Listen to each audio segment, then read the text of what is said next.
Good morning and welcome to the Wichita City Council meeting. I'm Laura Gail Gamble with City Communications. Today is Tuesday, June 12th, 2018.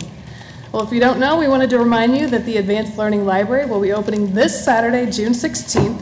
The Books and More Brigade starts at 8 a.m. and there is still time left to sign up to volunteer. The ribbon cutting is scheduled for 9:30 a.m. and will be followed by special events taking place all throughout the day. If you guys would like to learn more and sign up to volunteer, please visit wichitalibrary.org. And now here's a look at what's coming up on today's City Council agenda. The Council will consider a request for industrial revenue bonds for Wesley Medical Center. The Council will discuss where to locate a new city pool in District 1, and they'll hold a public hearing on a property that may be considered unsafe.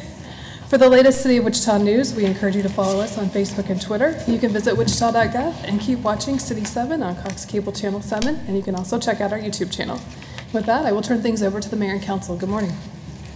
Good morning, and thank you, Laura Gell, and nice to see everyone. Always great to see young people in the audience, and we will jump into today's meeting. We have with us the always very likable Charlie Davidson, who's going to offer an invocation for us this morning from the Wichita Police Department. And following the invocation, we will have a Pledge of Allegiance. We invite you to join us for both of those. Good morning, Charlie. Good morning. Good morning, everybody. If you could bow your heads with me as we pray. Dear Heavenly Father, we just thank you this morning for your authority, the authority that you have across this nation, across this city. Lord, we pray that you give us guidance and direction and wisdom during this council meeting. Lord, I pray for continued wisdom for our council men and women, our mayor, as they continue to work with the community, they continue to work with the department heads to lead this great city, to make it the best city that we can, the best city to live in for our community, to visit, to work in. Lord, I pray for our department heads. I pray for our city manager, and I pray that you continue to give us the direction and guidance that we need. Just pray and ask all this and lift this up to you in Jesus' name. Amen. Amen. I pledge allegiance to the flag of the United States of America and to the republic for which it stands, one nation, under God, indivisible, with liberty and justice for all.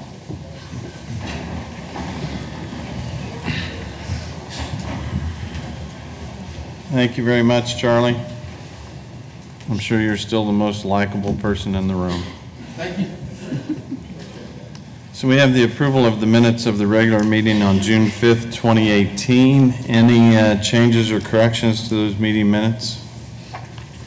Seeing none, I move that we approve the meeting minutes for June 5th. Second. Motion and a second. Cast your vote.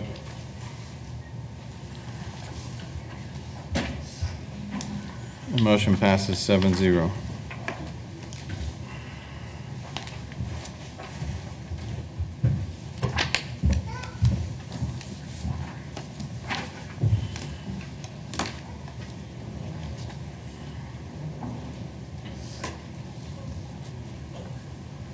We have one proclamation this morning for Hope Incorporated, Community Health Fair Incorporated. Is Jean, is it Boniface from the Hope Group?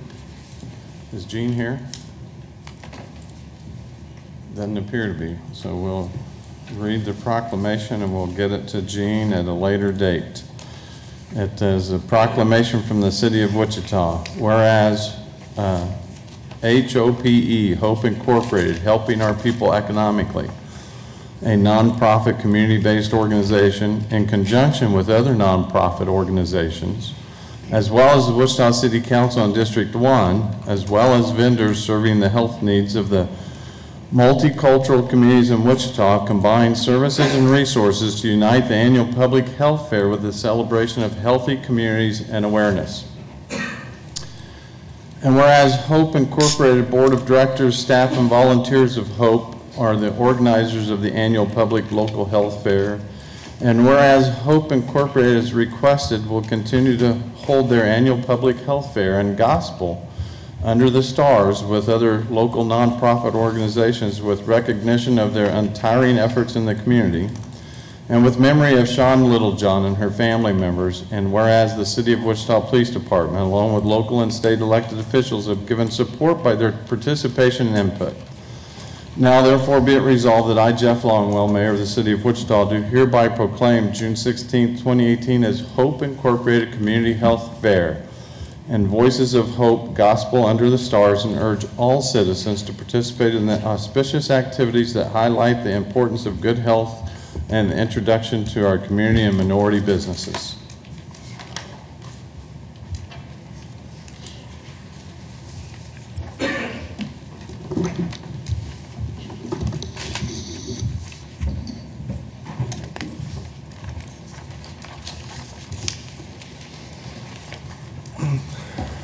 Madam Clerk, next item, please. Consent agenda items 1 through 16. Are there any items that need to be pulled, and that includes the housing? Is Andrew Martin with us this morning? I don't see Andrew. So that includes a housing item, but are there any items that need to be pulled for clarification or discussion? Seeing none, I move that we approve consent agenda items 1 through 16, including the housing agenda item number 15. Second. We have a motion and a second. Cast your vote.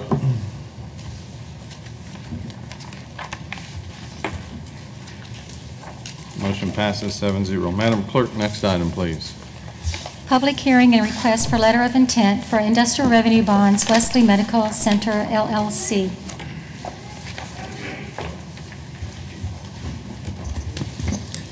Good morning, Mayor and City Council members. I'm Tim Goodpasture with the City's Office of Economic Development. For the record, the item before you today is a request for a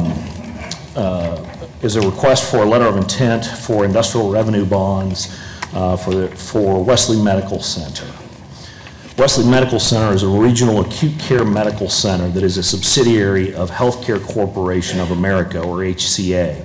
They are in the healthcare cluster for the Blueprint for Regional Economic Growth. Wesley was founded in 1912 and acquired by HCA in 1985. Currently, the primary facility that Wesley has 760 beds, including 31 pediatric unit beds. The company has 3,000 employees, including 900 physicians. The primary campus for Wesley Medical Center is located at the northeast corner of Central and Hillside. The company is requesting a $100 million letter of intent to issue industrial revenue bonds over a 7-year period. As part of this request, it would refund a 2013 bond issue that the city issued. The purpose for refunding the 2013 bond issue is to restructure that bond issue. In a traditional bond issue, the property that is bond financed is deeded to the city. So currently the city has fee interest in the Wesley Medical Center at Central and Hillside. If the company was to move forward with a $100 million letter of intent, the city would typically require that they have a letter of credit or some other surety to make sure that if there were any liens against the property because of the new expansion and renovation, that the city would be protected. By refunding the 2013 bond issue, it is the intent of the city to deed the property back to Wesley Medical Center and enter into what we call a lease-back structure, where Wesley Medical Center would lease the facility to the city and the city would lease it back. Therefore, the city would no longer have a fee interest in the property, and we would not require a letter of credit or some other surety for the new expansion. As part of the renovation, the company intends to hire 66 new employees at an average salary of $60,000 a year. This request for IRBs is for a sales tax exemption only. They are not requesting a property tax abatement as part of this request.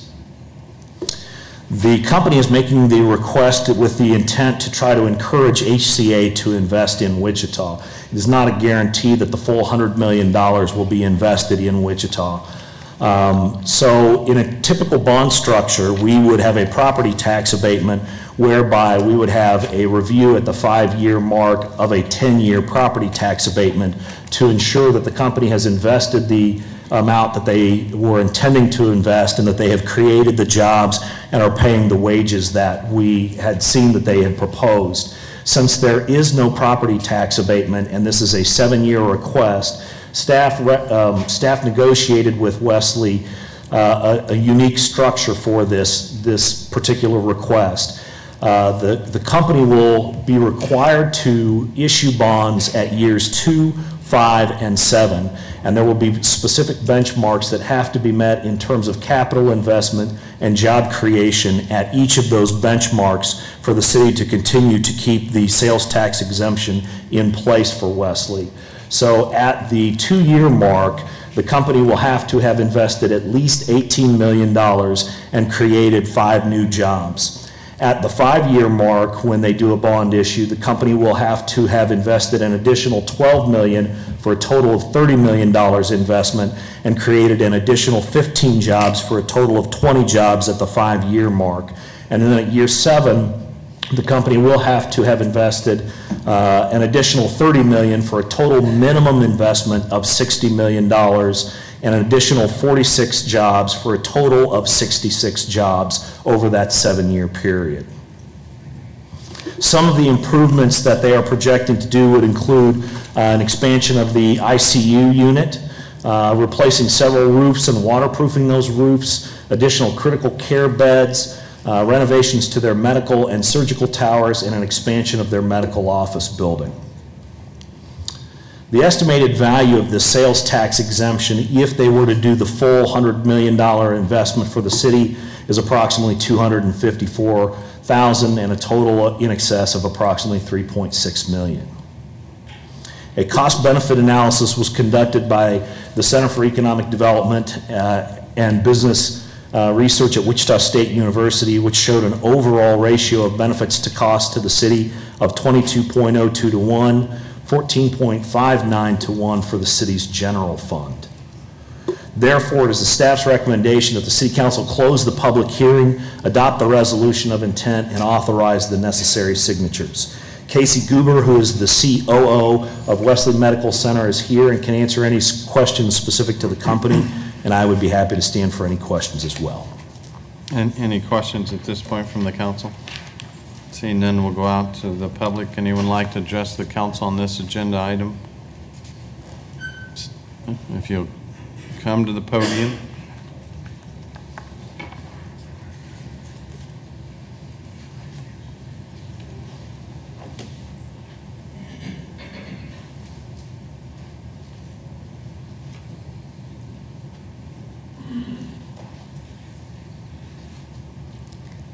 Mayor and City Council, thank you for letting me ask a question. Just a quick question.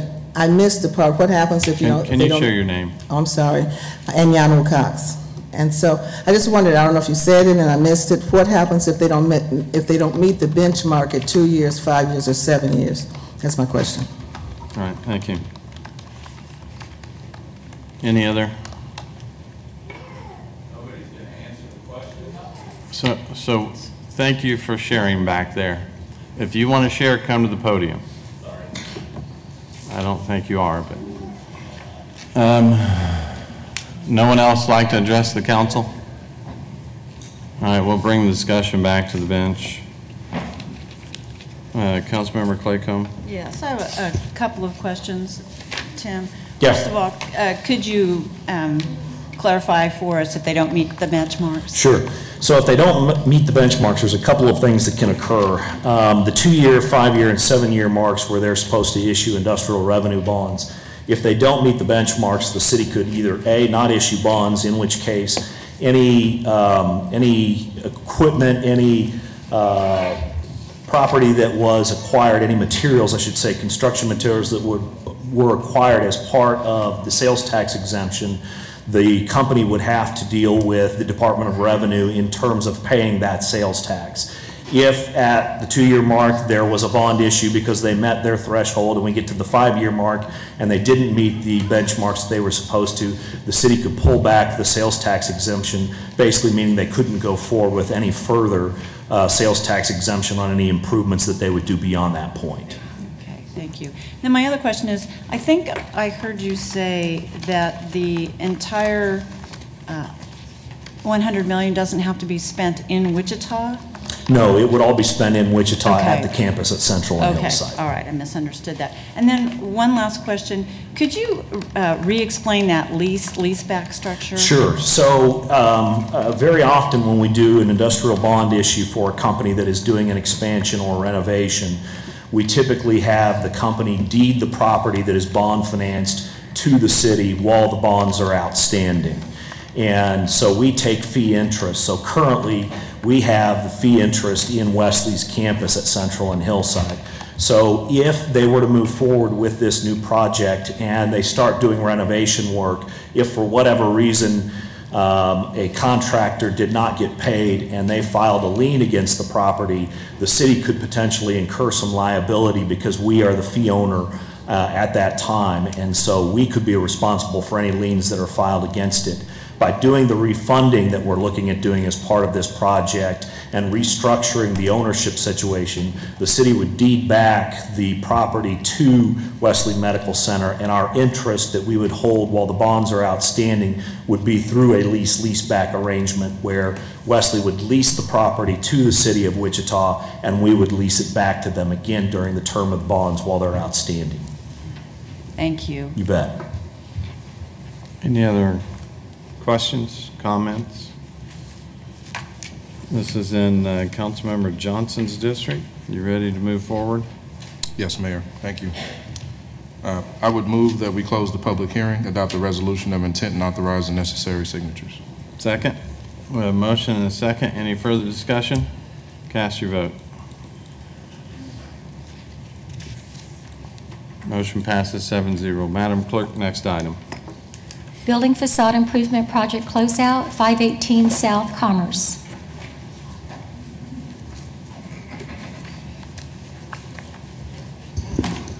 Good morning, Mayor, members of City Council. Mark Elder with the Office of Economic Development. The item before you today is a facade improvement program closeout. The project's complete and we're requesting the closeout of that. The project is 518 South Commerce. In 2015, the City Council adopted a maximum assessment ordinance on this project. So we set at the beginning of the project a maximum amount for the facade improvements. And the amount at that time was $445,000 with the total investment project cost for the developer of $3 million. This project included both the acquisition and the rehabilitation of a building at 518 and 520 South Commerce Street with the conversion to apartments. The facade portion of this project included tuck point of the brick in the front, as well as new windows and doors and additional improvements to accommodate or to bring the building up to code and meet ADA requirements. This is an aerial of the location of the building on South Commerce Street. This image right here is the building before those facade improvements were done. It was an old warehouse. You can see the small windows, a lot of brick, and need a little bit of TLC. Following that, to convert that into apartments, they added back in a lot of windows as well as expanded some of the windows in that building. Made some ADA improvements. You can kind of see on the south side of the building, as well as the additional improvements to some other doors and other drainage improvements to that facade of that building. This is just another area you can kind of see better the ADA improvements with the ground floor entrance, as well as some improvements to the old dock and the access to the building on the west side. And so originally this building, the facade project was estimated to be close to $400,000. The final cost came down to about $200,000, which leaves it to where the maximum assessment moved from $445,000 to about $236,000. And you may see in there we have the facade improvement grant for $10,000 on this. Buildings of this size are also eligible for a grant of up to $10,000 for the project. And just as a side note, there's about $171,000 left in that grant fund for any future projects. And so with this, the special assessments will be spread against the building there at 518 20 South Commerce, with the interest rate being set by the bond sale and repaid over the 15-year period as a traditional special assessment would be, with this all being secured by the tax lien against the property. And with this, because we set the maximum assessment at the beginning of the project, those costs came in lower than the original maximum amount, and therefore it's necessary to reduce that amount to be equal to what the actual final costs are, which requires amending that assessment ordinance. With that, staff would recommend that you approve the final statement of costs and place that ordinance on first reading and authorizing those necessary signatures, and I will stand for any questions. Questions for Mark at this time? Seeing none, we'll go out to the public. Anyone in the public like to address the council on this agenda item? Seeing none, we'll bring discussion back to the bench. And again, if there's no discussion, we'll turn it over to Councilmember Johnson. Thank you, Mayor. I would move that we approve the final statement of cost, place the ordinance on first reading, and approve the necessary signatures. Second. We have a motion and a second. Any discussion? Cast your vote.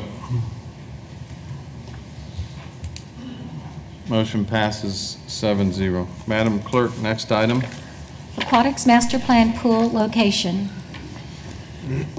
Before we get started on this, I do want to recognize some electeds we have. I think I've seen Senator Aletha Faust-Godot in the audience.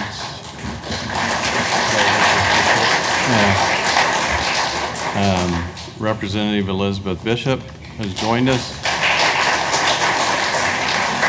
Always good to have other elected leaders in the room. We appreciate it. And we have former council member Levanta Williams.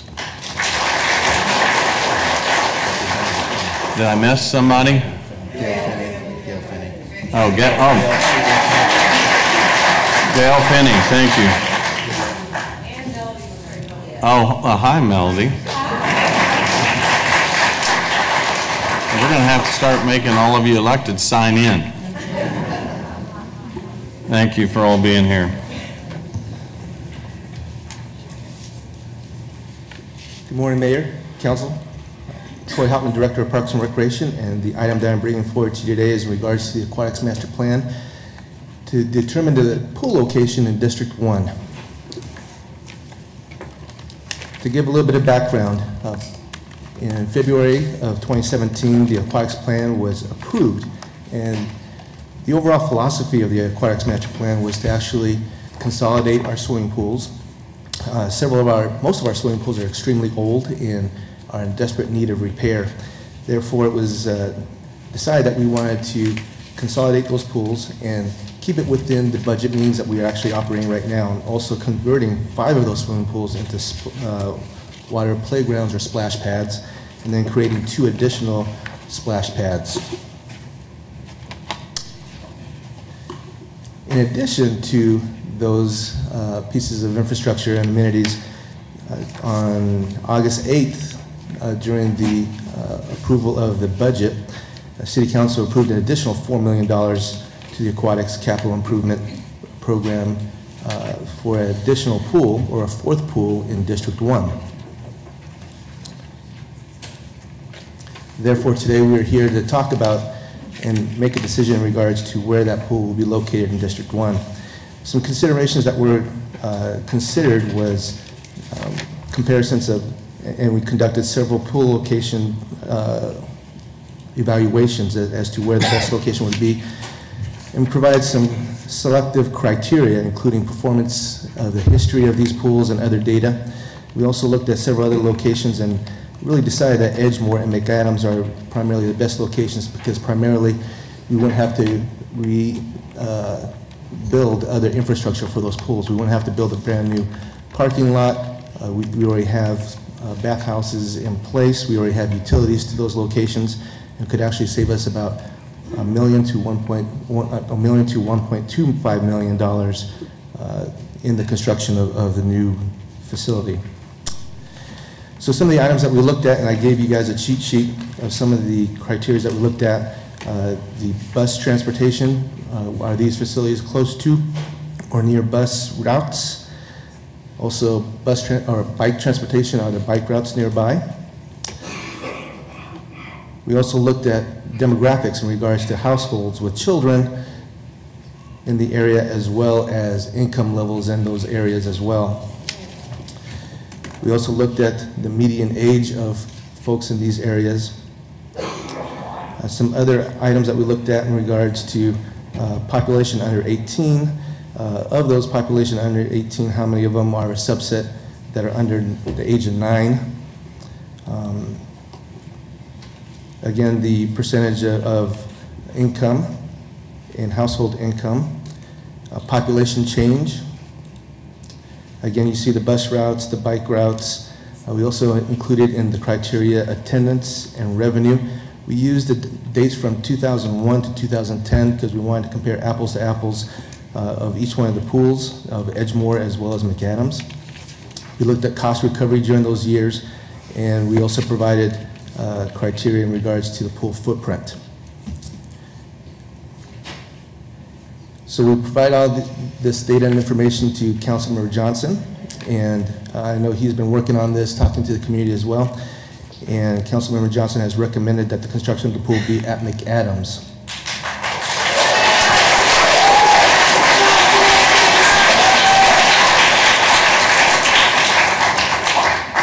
It is recommended that the City Council select a location and direct the staff as appropriate. I'm also available for any questions. I'm sure there's going to be questions. Any questions at this point? So, is there anyone in here that loves Councilmember Johnson?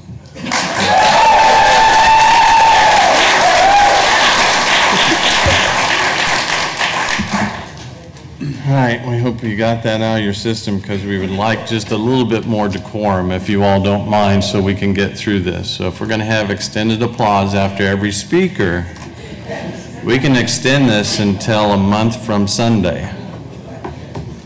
So we're going to open it up. I'm going to guess someone would like to address the council, and again, 5 minutes. Please try not to repeat what the previous speaker, give your name and address. And let's not try and carry out a 5-minute applause after every speaker, and we'll get through this, okay? We all agree, I hope. First speaker. Good morning, Mayor, Council. My name is Janet Wilson, 1152 Estelle, Wichita, Kansas. And I can remember using McAdams Pool when I was little. We walked to the pool, which was great exercise. Keep that in mind. When he gives you the prospectus on the difference between McAdams Pool and Edgemoor, he's not comparing apples to apples. McAdams was a basic pool, and Edgemoor had water slides and everything else. It had more amenities than McAdams, which drew more people. So let's make it plain that, yes, more people used Edgemoor, but there was more to do at Edgemoor. Also, they have done everything they could to constrain McAdams. They are even talking about closing the 15th Street Bridge, which leads directly to the pool. So let's just make sure when you look at what you want to do and where you want to pick a pool, look at what you're doing to McAdams. You've cut it off for him in a leg at a time, and you're killing it slowly, and if it hadn't been for League 42, it probably wouldn't be there now. So let's just make it plain. Yes, we want a pool in McAdams, but if we're going to put a pool in McAdams, let's put a roof over it and just utilize it all the time so that we can build capacity and make it an attraction that the city of Wichita can be proud of. Thank you.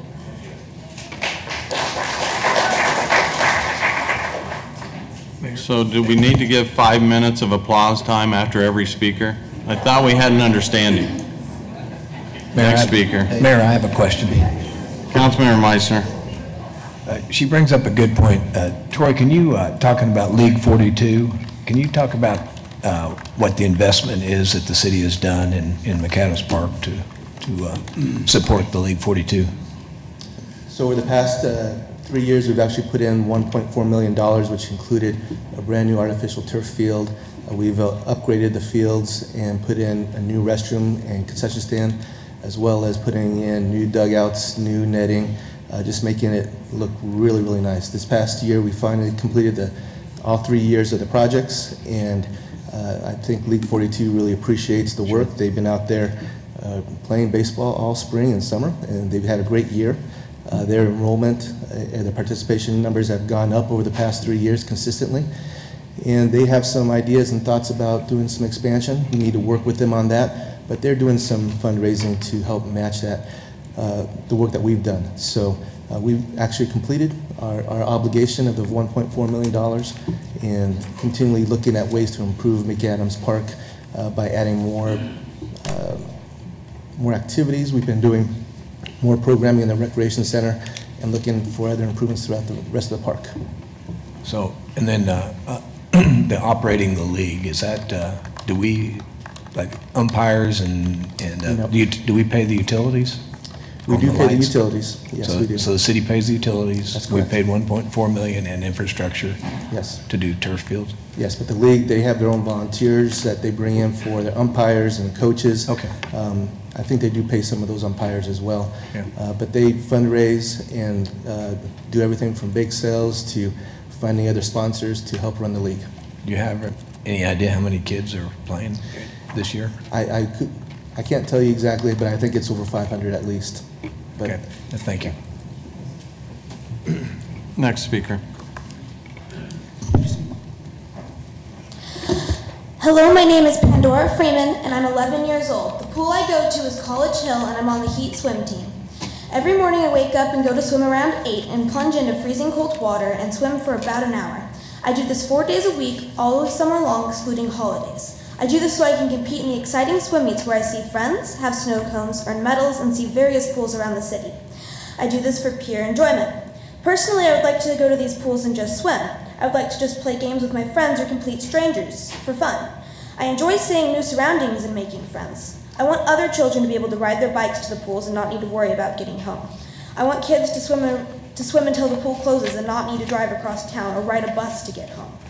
I want children born today to have a community pool and feel the relief of cool water instead of not being able to go to the pool because it is too far away or because there is none for them. I would give up swimming and everything I hold close to let everyone feel that joy. I might not be able to fix world hunger or homelessness, but I want people to be happy. Reducing simple pleasures is going backwards in creating a better community. I feel responsible to help bring joy to at least one person. I want other children to feel the accomplishment of a golden medal. I want other children to learn how to swim. I want other children to feel the warm sun and the cool water as I have. In College Hill Pool, I know the College Hill swimming pool is not in danger, yet. Not all children live 5 minutes away from their pool. What about people who are destined to be Olympic swimmers but can't because they can't afford a fancy swim club? And there are no public pools except for ones that closed down due to these decisions. Do you have kids or even grandchildren? Isn't it amazing to see them happy? I have a 6-year-old cousin who is learning to swim. Even though he still uses one hand to plug his nose, he loves swimming, and I want other kids to have fun swimming too. Think about the kids who won't experience the joy of swimming, enjoying the public pools. You may have grown up with a private pool or swim club. You may have even had your own pool. You may have used a lake. But wherever you swam, didn't you feel happy? Some kids may never get that experience, or at least for a long while. Please, let people experience swimming, so please keep both pools open. And Mayor, if I may, since I'm up here with Pandora, Edgemore is actually our home pool. And because my wife and I have the time and the energy to take her to swim club at College Hill, we do. But, you know, I think the public pools and the park and recreation is very important for our community, and it reflects on how we care about our citizens, and we need to have access for everybody. So, thank you. Thank you. Next speaker, please.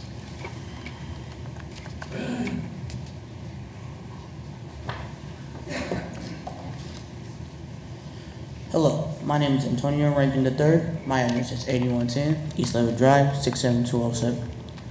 I'd like to thank the mayor and the city council members for allowing me to speak. I'm here to talk to you about the swimming pool at McAdams Park. The reason that the pool should be reopened is the location. Many kids love by the McAdams pool and can ride bikes or walk to the pool instead of going to the nearest YMCA to go swimming.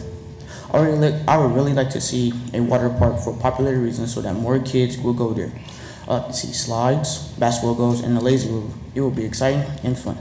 I will commit to go to this water park or pool for birthday parties or to swim with some friends. Also, I'd like to see is an adult section where adults could relax while waiting on their kids. I would like to thank you again for letting me take the time to talk to you about the McAdams pool. Thank you. And thank you for being succinct. Next speaker. You can lower that down just a little bit. Hi, my name is Maya Rankin. I live at 8110 East 11th Drive, 67207. I want to thank the mayor and the city council members for allowing me to speak about the McAdams Park swimming pool. Each summer I spend a lot of time with my grandmother, who lives near McAdams Pool, and I want to swim at the McAdams Pool. I love to ride my bike, and I would love to ride my bike to the McAdams Pool, or my grandmother can take me. That is the reason I think the pool should be reopened. I dream of barbecues, birthday parties, and so much more. How cool would it be to have an option to swim at a pool that's not as far away as the YMCA and only costs $2? I want to swim in the McAdams Pool, and I ask that you vote to reopen the McAdams Pool. Thanks for listening to me. Have a great day. Thank you.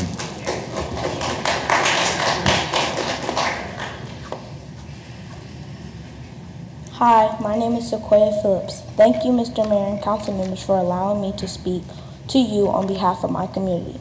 I live at 1715 North Florida. McAdams Park is 3 miles away right now.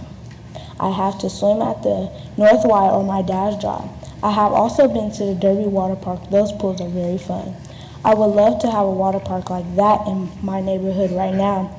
I could only imagine me and my friends riding our bike on a hot summer day to enjoy our own neighborhood swimming pool at McAdams Park. I would love for you, Mr. Mayor and council members, to make my imagination a reality. You can help me do this by voting for McAdams Pool to host this fun water park. When this is granted, I will volunteer my time to make sure the pool is kept clean so that other children in the city will be just as excited to come with their friends to enjoy the McAdams swimming pool. Thank you on behalf of myself and my friends. Thank you.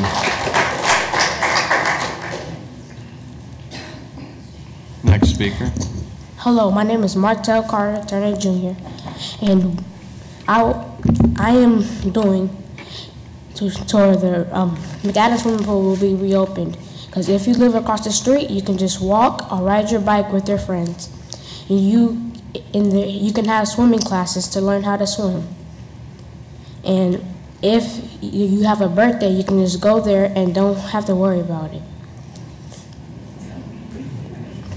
And if you live far away from a YMCA, you don't have to go downtown to the nearest YMCA to swim. You can just go, even if you grew up by the McAdams swimming pool, you can go there and have time with your friends. If you haven't seen them in a long time, you can meet up with them. And if you are in my school, I attend to is Clark Elementary. And I want the McAdams swimming pool to have more decorations, such as slides that go around in circles. You can have decorations at the bottom, so when you dive, you can see where it says McAdams swimming pool. And at the bottom, you can also say Wichita, Kansas. And if you have a poster, it can show everybody who's helping McAdams swimming pool reopen. You can show their names. And I just want McAdams swimming pool to reopen so people can have fun and have time with their family and enjoy swimming. Thank you for letting me speak. Thank you.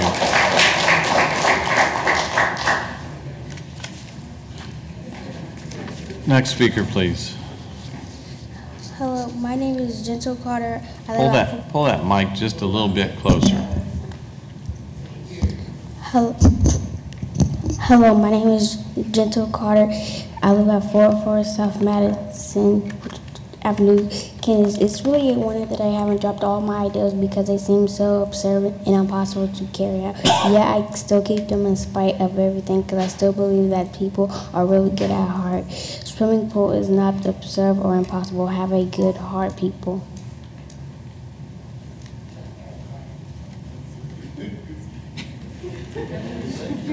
Thank you.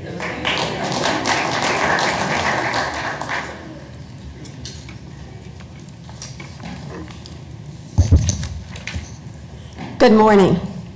My name is Elizabeth Bishop, and I live at 8518 East Long Lake Street. One of the reasons I'm here is that I believe that every child in this city deserves to feel safe and confident in the water. I learned to swim as a child with a number of municipal programs in different parts of the United States, including the state of Virginia. And I was very fortunate in that I learned how to swim in the ocean, which saved my life. A number of years ago, I got caught in a riptide off of the Outer Banks in North Carolina and almost drowned.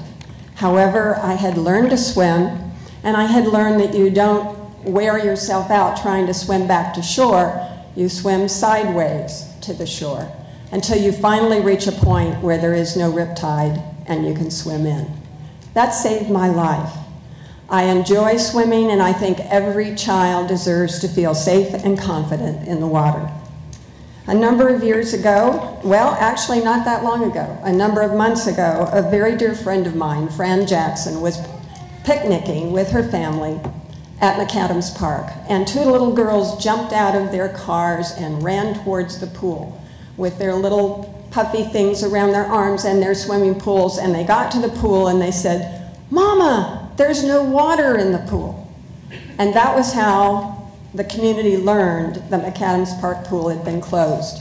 And out of that experience, a wonderful organization formed. I would like for everybody who's a member of the McAdams Park Pool organization to stand.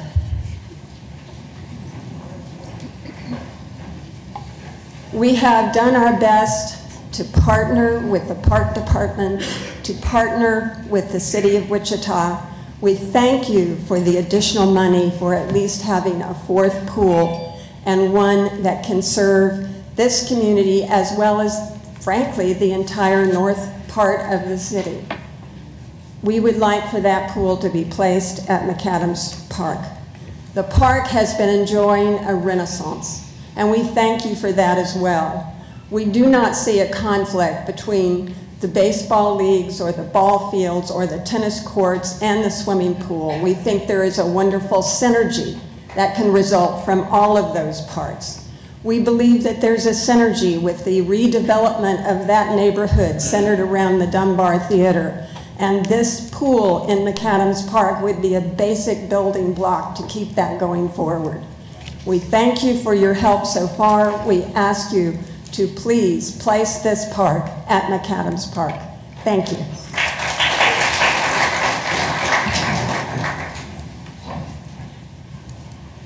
Next speaker, please.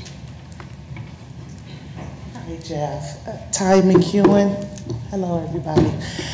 Oh, well, okay.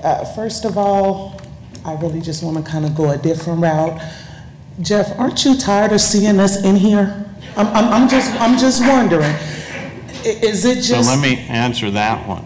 No, I'm not. I would love it if you guys show up every week. Well, let's put it like this then, Jeff. How about we're tired of being in here every single time that is something from the north end that wants to be took?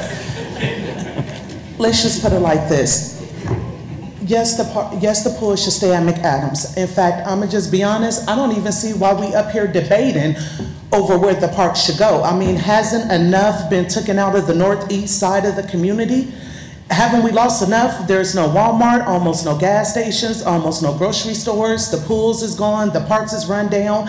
The community is apparently screaming for, please give us back some stuff. And every time we look around, there's something being taken out that we have to come in here and address all you lovely people and get on your nerves just to keep it in this part of town. Now, the part that I have a problem with is it seems like even with the community saying, yes, we want our pool, I'm not sure how many people is listening. I see maybe 3 giving me good eye contact. Hi, James. But I'm just I'm not being funny. I'm actually being very serious here because once again, it seems like, how many people is here from McAdams? Raise your hand. Jeff, we just did this 2 months ago. I mean, half of the council people is in here, you know, speaking to you guys about the reason to not take stuff out of the community. So you got Edgemore, I already got a pretty pool. Trust me, I done went there, my kids done went there. But what do we have at McAdams?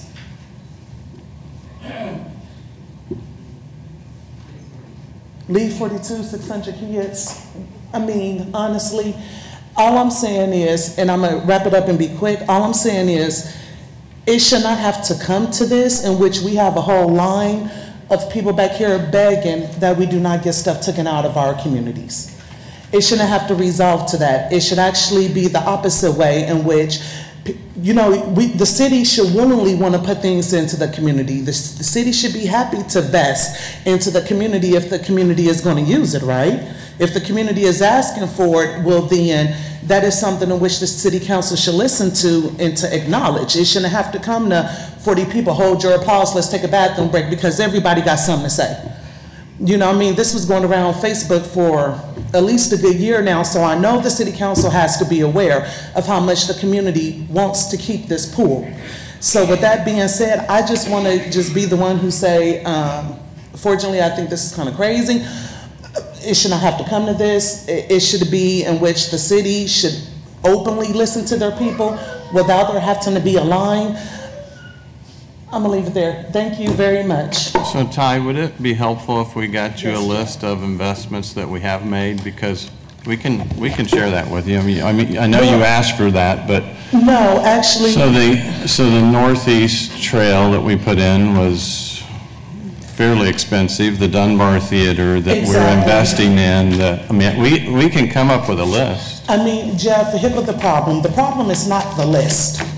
Because here go what it is we could come up with a list of investments for every part of Wichita.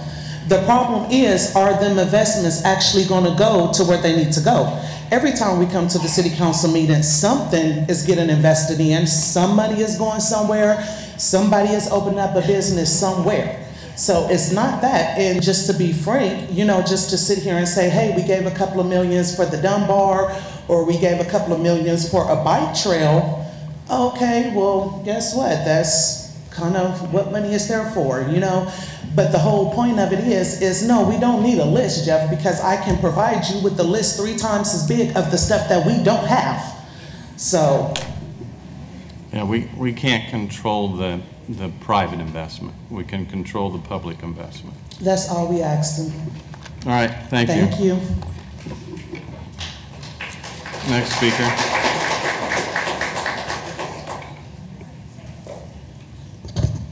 Thank you. I'm Donna Worth, 67215. I've got 3 points.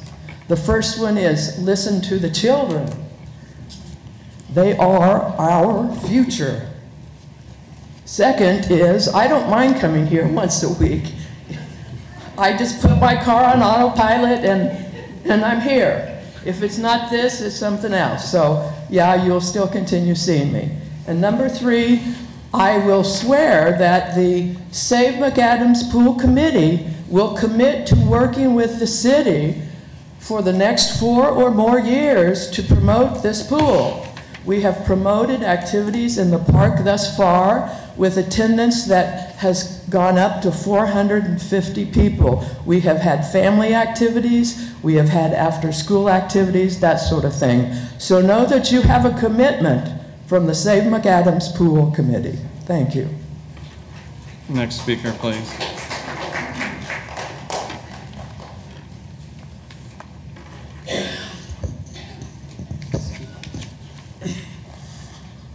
My name is Cliff Hosea, and I live near Conquest, and I would like a pool at McAdams because a lot of my friends over there live close and we could go swim because I live far away from them. And every time we go to the Y all the time, and the Y kind of gets boring after a while because it doesn't change, it's kind of the same thing. And all the other water parks close like too early, like in the middle of the day. So it would be cool if we had a pool somewhere that we could all go to, and then we wouldn't have to like schedule a certain time because it closed down, and that we could all just go because a lot of people who can take me to a pool and stuff have work to do, so we can't go to the pool every day. And it would be good if like the days they were actually off, they could take us and we could go swim because summer's hot. Thank you. Okay. Thank you.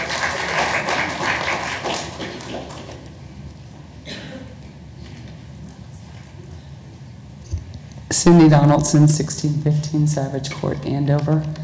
As you just heard Cliff speak, this whole group and I ask you guys to please listen and look Everything that you have asked of this community regarding this pool, we have done. For the last 2 years, we've been going through hoops. You want children, you want programs, you want us to show that we are committed, and that's what we've done and we're continuing to do. The children behind you, they've all been in this pool. And like Cliff mentioned, with the pool being placed at McAdams, if there's not parents that can take the kids to the other pools that you're proposing to put it in, it's of no use because they can't walk to get there. And so what we're asking is that you keep it at McAdams. I know Edgemore is in the running, but through this whole process, we've not seen Edgemore people come to foster with us, to help with us, ask anything of us. And at the very end, now it's come down, we fought for the $4 million for the pool.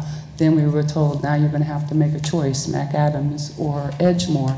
And like I said, the further we go, this project just keeps getting bigger, or the things that you want us to jump through to secure this pool for the community. I say, I am familiar with both areas, and what I would like to encourage you is Edgemore, yes, it's a good placement. There's a lot of children at McAdams that can walk there. I know there's a big push from College Hill to place it in Edgemore, and what I beg of you is before College Hill and that area gets to, please give our children one theirs. Next speaker, please.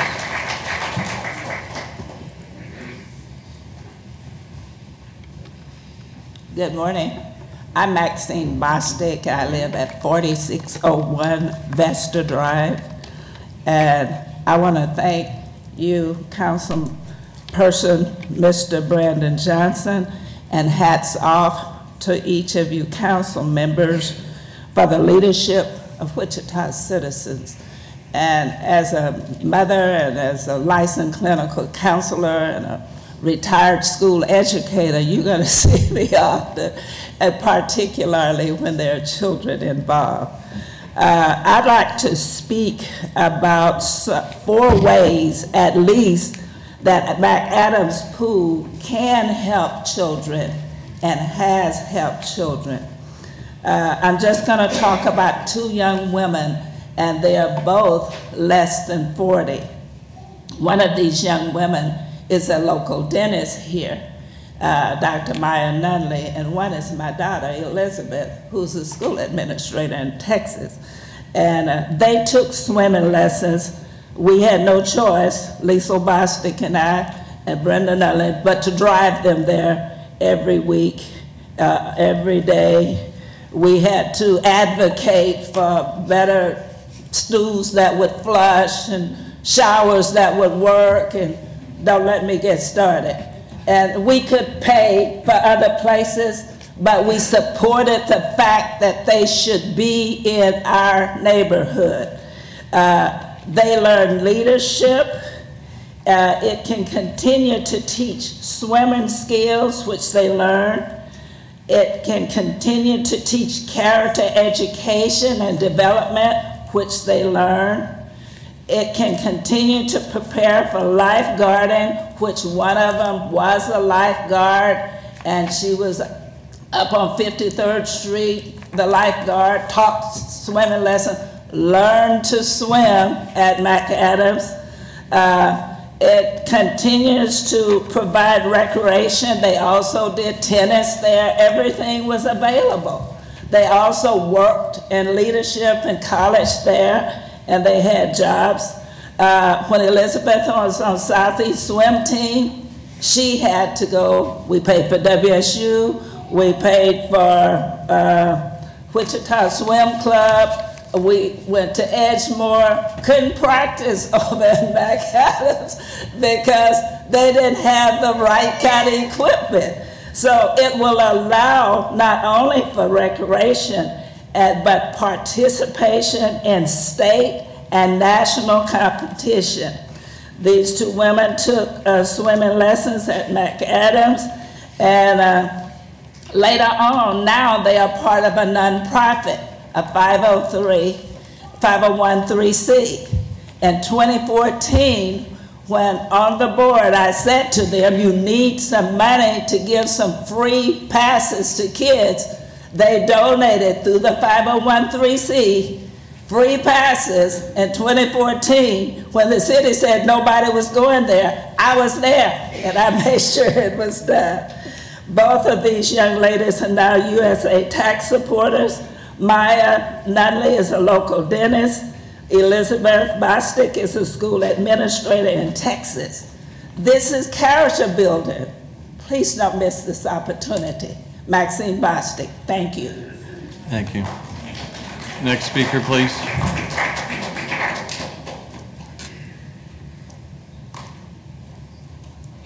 Hi, my name is Rhonda Cox, and I live at 2340 South Crestway.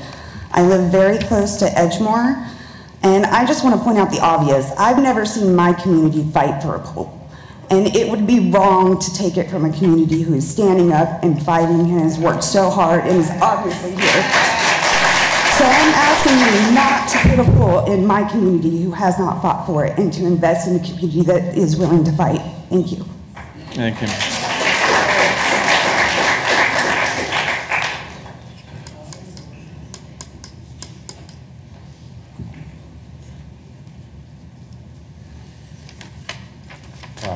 I'm Terrell Florence at 1543 North Madison. And as you can see, this is more of a generational type promotion for our community. You see all ages, all economic levels, and all educational levels. The one thing that we want to let you know that I mentioned earlier that you have awoken a sleeping giant. You see, when we have an issue that is relative to our community, we will come out and fight for it. Now, I want to give you guys credit. You are operating under the information that you received, which will justify some type of adverse decision from you guys, but you don't know how that information was developed so it produced the results that you're looking at. Now, all I ask you this, from this point on, let's have a progressive engagement with the community, and we will commit to upholding our part, to sustain that part. You do your part in putting that pool in that community. Thank you.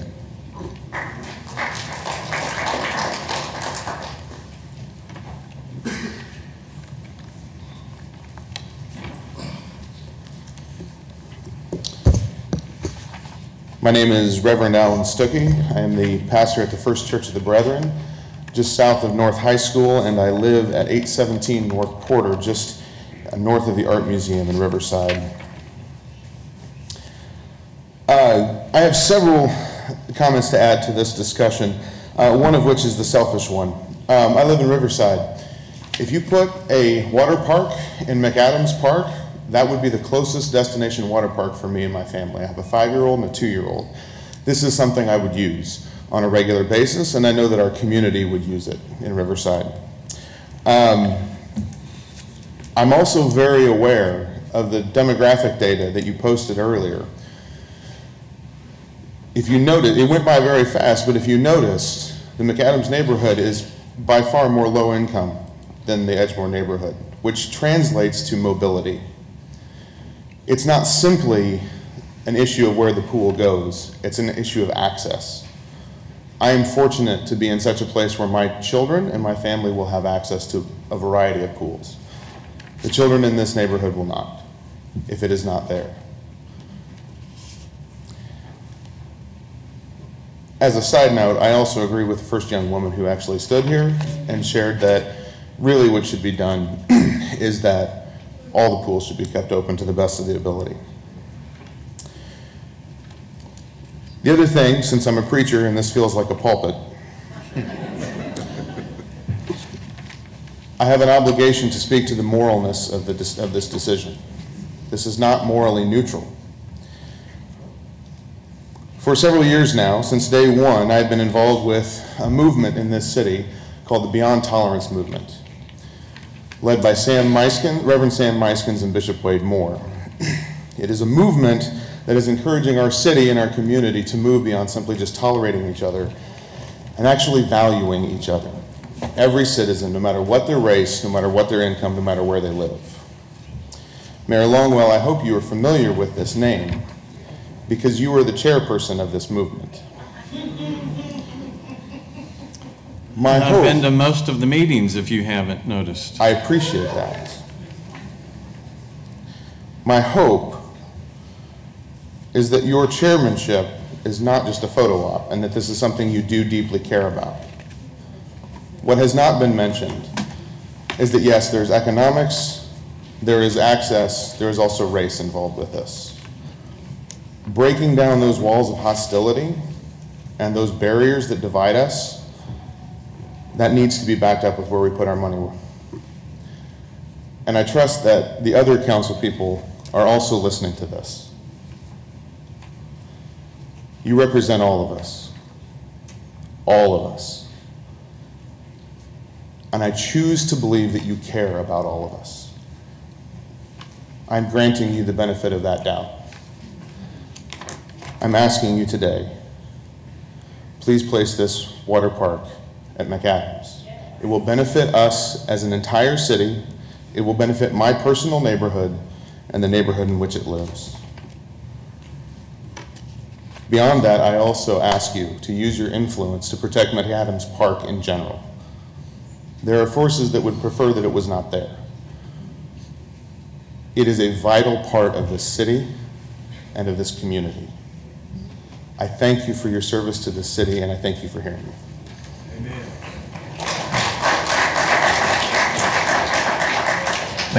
Mayor. Yes, Pete. I have a quick question. Troy, another question about McAdams Park. Do we run in the fall? Isn't there the City Football League, youth football goes on every Saturday there in practice? We use the field for games.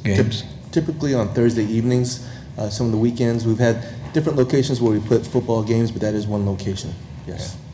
And then the baseball stadium, I know in the spring I had nephews that played a lot of high school baseball there. Is there other baseball that goes on going besides just spring high school? Primarily in the spring and some of the league, okay. Yes.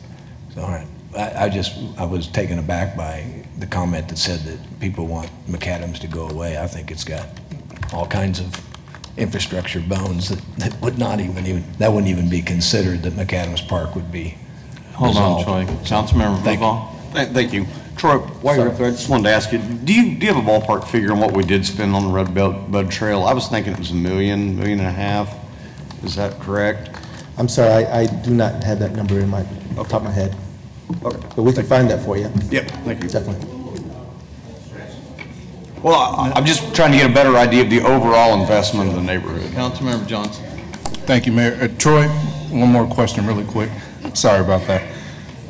When we talk about football, what is the plan for the usage of Stryker this year, and how will that impact youth football this fall? So if Stryker gets completed in time, hopefully we'll be using that. But again, we'll be using McAdams on Thursday evenings. Typically we always have one game on Thursday evenings at McAdams. So we'll always be continually using that field for football because of the history behind it, because of the size of that field. It's just really important that we continue to use that field. But over at Stryker, we have an opportunity to actually save some dollars, save some travel time, and actually use a state-of-the-art field once it's completed. So we're looking forward to the fall to have games over at Stryker, but we will always have at least one game a week, if not several games a week at McAdams. Does that answer your question? Yep. Okay. Thank you. Next speaker.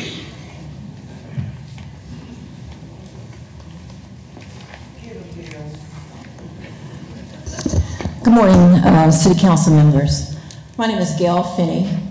I live at 1754 North Madison, 67214 zip code. I have lived in this zip code predominantly almost 59 years now. What you're seeing today from our community is pride. In addition to that, you're seeing a community that is begging you to respond to it. As I said back there, I hadn't planned on saying anything, but there's one thing that we haven't really been forthcoming about that we need to say to you. We appreciate the investment with the baseball park and also with the Red Bud Trail. But I gotta be honest with you. I live right on 17th Street. I have children, I have grandchildren, and I also have a foster son that's a member of League 42. So I'm there several times a week for practice, and we're there several times a week for games. My foster son, he's only 8 and he's Caucasian, and I've had him 9 months. But I thought it was imperative to keep him busy in the community and also to be able to learn a sport, so I'm proud of that. But one of the things that I've noticed on the Bud Trail and also with the baseball diamond, there are very few of us that are here today that actually participate in the baseball league. When you go there, it's predominantly Caucasians. I'm not saying that that's wrong, but we're asking you today, it's something that's for our children within walking distance that we as our family, as a community, would enjoy and be able to take part of. McAdams Park has been a legacy in that district for a long time, ever since I can remember. When you talk about the pool, I used to take those same children I just mentioned to you, my grandchildren, children, foster children, to McAdams Park. I can't tell you how many times we went there and the doors were closed. I can't tell you how many times we went to the park and the grass was 10, 12 inches high. I can tell you how many times I go in there the bathroom doors. There's nothing there to close the doors for women to use the bathrooms. I can tell you how many times I've been there for parks, recreation activities. That park is loved by this community. We want to partake in the activities. We want to be able to have a pool that our children can be proud of. We want to be able to have a pool that our children can swim and learn how to swim. We want to be able to have a park that we are proud of and that we can participate in. Yes, those other amenities and investments, we appreciate it. But I bet you no one came and stood up the way we're standing up here today, proudly asking you for something that we shouldn't have to fight as hard for. Has anybody else from Edgemore been here to stand up and speak out about how important this is? Probably not, because they have other opportunities. Probably if you drive through some of their communities, they may have not only neighborhood pools, they may have pools in their backyard. I can guarantee you, now I probably wouldn't be one that we can find in a 67214. They got a neighborhood pool or somebody, a pool in their backyard. You have to think of the community that you're dealing with here. And I also want to say thank you to Councilman Brandon Johnson and former Councilman Levante Williams. Because if it weren't for them, we wouldn't even have this opportunity today. One thing I do have to say, we have learned a lot. We've learned how to come talk to you all, send you letters, talk to our city council members, meet with our recreation directors, and we're going to have to learn how to keep doing this and moving forward, because otherwise, if we sit back, we won't even have this opportunity to even discuss that. If you drive down our community, not only do you see vacant, abandoned properties,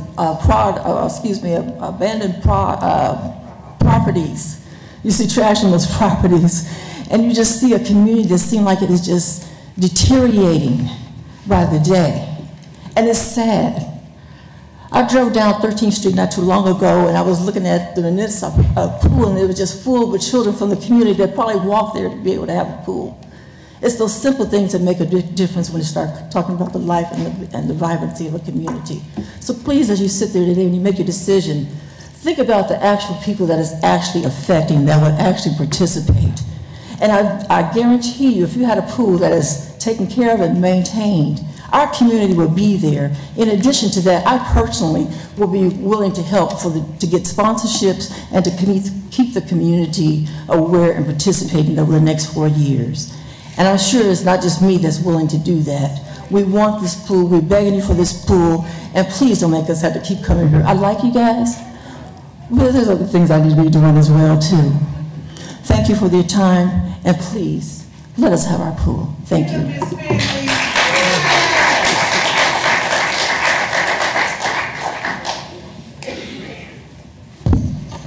Good morning, all.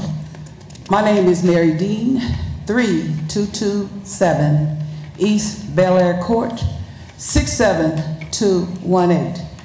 I am a proud member of Save McAdams Pool.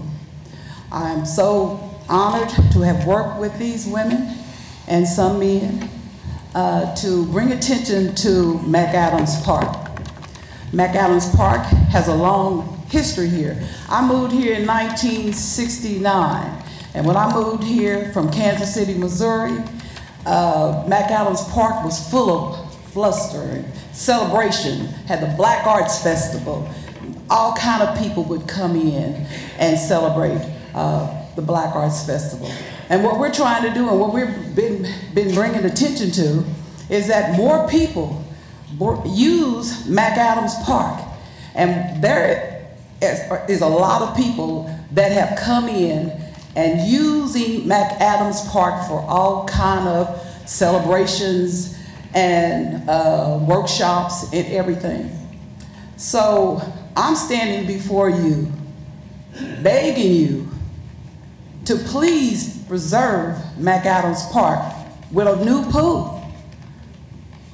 That park deserves it. That area deserves it. These kids deserve it. I'm an elder woman, and I can more guarantee you, I'll get in there and I'll do me some water aerobics to keep that pool open, okay? Yeah, I'll do that. And I want to thank you, Brandon Johnson, for what you've done and bringing attention to this, and also former Councilwoman LaVonta Williams. James Clendon, you are my city council person, and I want you to understand the plight and what people are saying to you today, that they deserve, we deserve to preserve that history at McAdams Park. They deserve, we deserve a pool at McAdams Park. I'm also a proud member of the Council of Elders. We support McAdams Park. We support a pool being at McAdams Park. And I'm just saying, standing here as a 70-year-old woman that's been very involved in this community, please preserve McAdams Park with a pool. Thank you.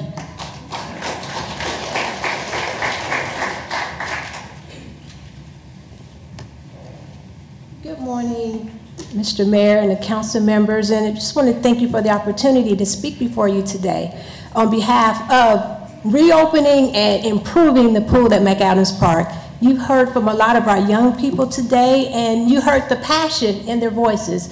And over the last few years, you heard the passion of the adults in the community, especially the Council of Elders. They were leading the fight before the rest of us knew there was even a fight, and we owe them a big thank you for that.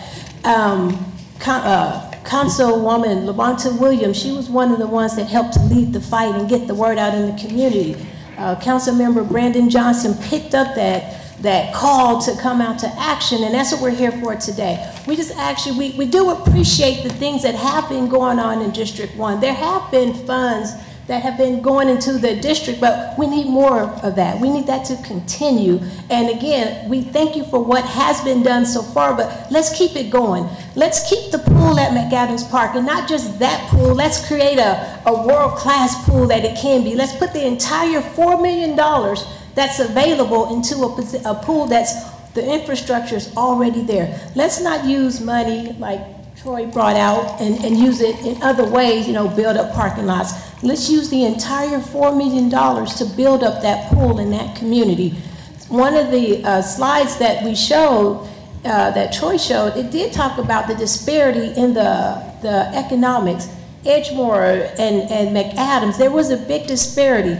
You brought up the football program and the fact that that program is moving to Stryker Park. We are going to have games on Thursday nights, but that program is moving to Stryker Field. So again, you're going from 17th and McAdams, 13th and Hydraulic to 29th and Greenwich. Again, it's going to be a challenge to get those kids from that area to there. So let's not continue to make us have to come up with creative ways to get our kids involved in activities. Let's do it in a positive manner. Let's keep some infrastructure, let's keep some finance in District 1 where the kids are, and so we can continue to build our community and build the young people up. You saw the future leaders, they're here today. Let's give them something to be proud of. Let's let them look back and say, I was there today to talk about keeping that pool at McAdams Park. So let's keep the future of Wichita, the future of District 1 alive, and let's vote today to keep that pool, and not only just keep it, but improve the pool at McAdams Park.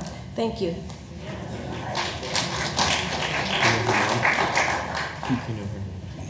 Good morning, my name is Monica Givens, and I am in the 67215 area. The underprivileged, low socioeconomic areas are just as deserving, if not more, than any other kid. Okay? These are the areas of high crime. I know this firsthand. I saw it, I grew up around it, and kids have suffered through it. And as a teacher at a middle school here in Wichita, I see it firsthand, where the lack of resources in the community will manifest itself in my classroom. And it's not fun to have to stop teaching, to have to deal with areas related to mental illness, anxiety, behaviors I get. To be honest, it is quite embarrassing that there is a high percentage of African American males in my middle school that get written up almost once a week. It's frustrating. I don't know if you're trying to protect some type of image in Wichita. I know we're the air capital. I know we do a lot of fun things. We built up a lot of things. I personally run a lot of the races that are here, the half marathons, but the kids are suffering. Us teachers see it. Take some time, invest in our kids. They, of all people, deserve it. It's kind of unfair, but please consider what us teachers go through and how frustrating that can be if they don't have the resources they need. Thank you so much.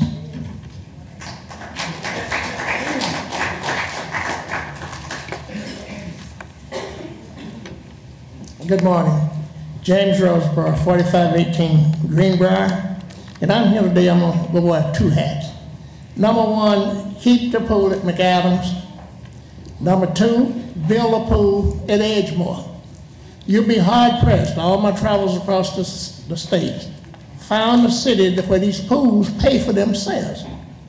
Renovate McAdams Park, start by putting a new clubhouse in there, clean the place up, and the people will come. Now, everybody's talking about resources and funds. These people, the people in the community pay taxes too. Use that money to give the people something back. I sit up here and I look at the council, including you, Mayor. Give that neighborhood something they can be respected. I sit here and I've listened to people say, well, we don't get the support. People do not come to the pool. Put something up that'll make people that want to come to it. Remodel that clubhouse. I heard the young lady talk about going into the bathrooms, can't close the doors and all that. Is there any other park in the city of Wichita?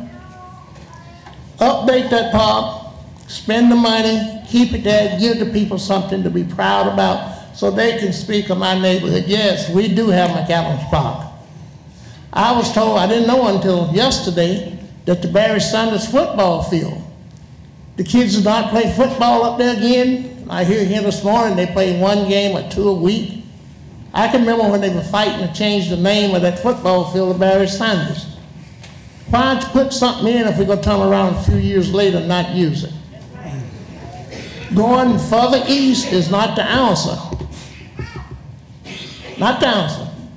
Would you let your child ride a bicycle from, say, Edgemore, from either Edgemore or McAdams Park, out to Striker Field to play ball or do something? No, you would not. Put these things here where the kids have access to them and use them. Renovate that park. Bring it up to snuff. Bring it up to a park that I would be glad to go into. If you want to have a club meeting, make that building safe where everybody can go and feel safe. I thank you.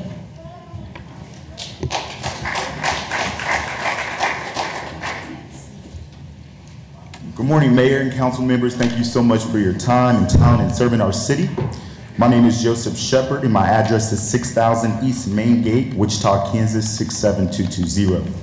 Originally, I came in here with no intentions on speaking, but I figured if children half my age can get up and speak, and if our council of elders can get us this far, then I owe it to them and our community to also get up here and speak. I'm here to speak in favor of allocating funding towards McAdam Pool, and while I was not born or raised in Wichita, Kansas, over the past few years, I have taken an immense amount of pride in calling Wichita my home away from home. When I relocated to Kansas in 2011 from San Diego, California, I was introduced to McAdam's Pools as one of the best and most historic places for youth to relax, to fellowship, and to have fun in a safe environment. Members of my church, St. Paul African Methodist Episcopal Church, one of the oldest African American churches in the city of Wichita, took the time to introduce myself and my family to this pool.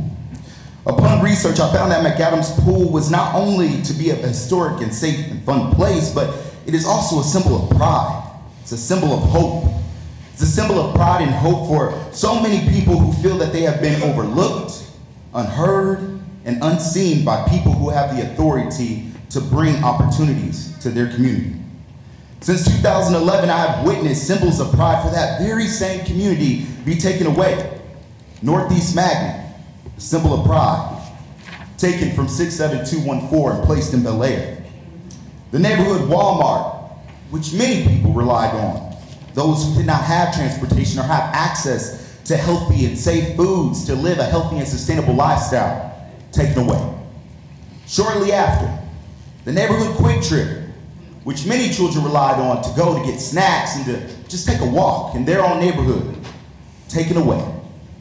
Week after week, I've heard community members fight for historic landmarks to be preserved in their community that they take pride and joy in. Dunbar Theater, they fought for that. And now here we are fighting for the McAdams Pool. But today you have the power to restore hope in the hearts and in the minds of citizens and children in this very same community who don't feel that they matter. You have that power. You have the ability to make sure that children remember this moment for the rest of their lives, believing in the city that they take pride in. We talk so often about brain drain and how we want to make sure that we're recruiting and retaining talent for Wichita. That starts by giving our young people memories and things to take pride in. And they can't take pride when their community continues to see things stripped away from them, time after time again. You have the power to give these young people the opportunity, many of whom are growing up in low-income houses, many of whom watch their parents work third shift just to make ends meet. You have the power to make sure that our young people have a reason to come back to Wichita after going off to college. That starts by giving them the opportunity. Today, you can vote to do just that. And I ask that you humbly do that. You know, it hurts my heart to see so many young people up here begging, pleading for the opportunity. But I'm inspired by their words. I'm inspired by their commitment. And I hope and pray that you can be inspired by their words and their commitment as well. Thank you so much for your time.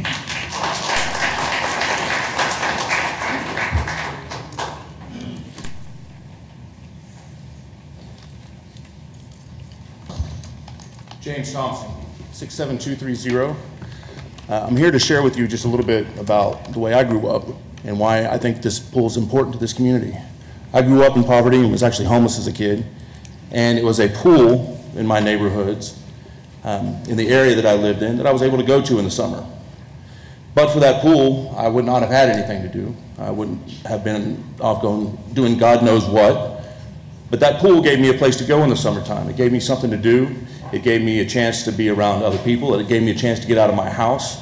And when you don't have air conditioning in the summer, that's a really nice thing to have. Every one of you up here runs in your campaigns based on diversity and that you respect diversity and you respect people of color. I'm asking you to put your money where your mouth is, to stand up for the people in this community that deserve this pool. This pool has a long history in this city, and they deserve to have that pool there. These children deserve to have a place to go, to congregate, to enjoy themselves over a summer. you have all kinds of other amenities around this city. There is absolutely no reason to move this pool unless there's some financial reason that's not being disclosed. I think there's a good old boy network in this city, and I think that right now we're seeing it at play. And what I'd like to see is the city to actually, like I said, put your money where your mouth is. You talk about diversity, let's see you actually do something about it and help diversity and help a city that needs it. Thank you. This is why we voted for you, James.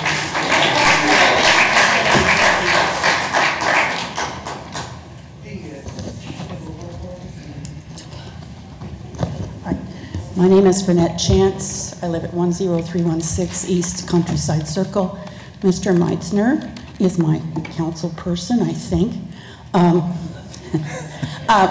I'm here, I've been up here before, but I have something different to say this morning because last night I'm sitting up at 1 o'clock in the morning and suddenly I thought, why didn't we ever do that? Why didn't we get that doggone drone and fly it over the Edgemore area? Because I'm not dropping bombs, okay?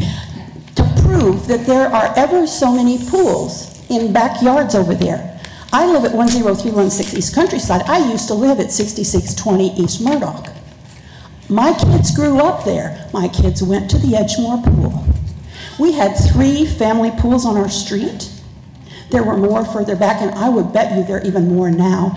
And there's the Rockwood pool over there, because every year we get a little mailing from them that's, please join our pool, and we look at how much it costs and go, bye, no, thanks, pass that up, we'll go to Edgemore.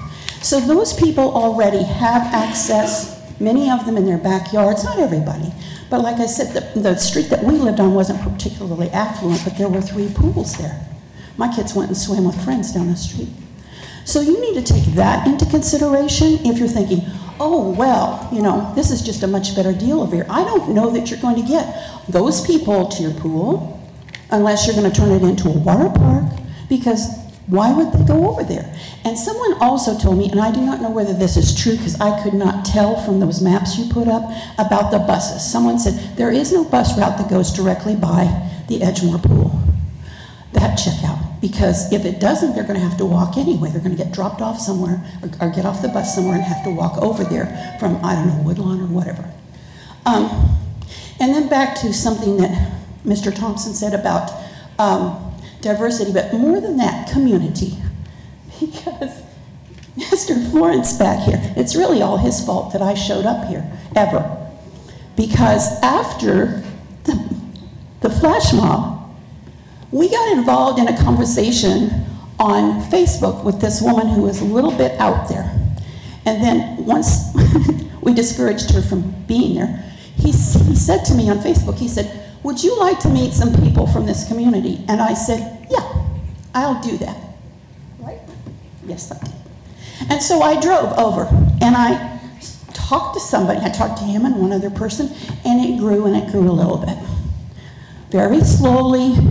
And some of the first criticisms that you had is, well, you guys, you know, I mean, the implication was, here you are from the outside, but what about the people on the inside? What did they really think? What about the people over there in the neighborhood?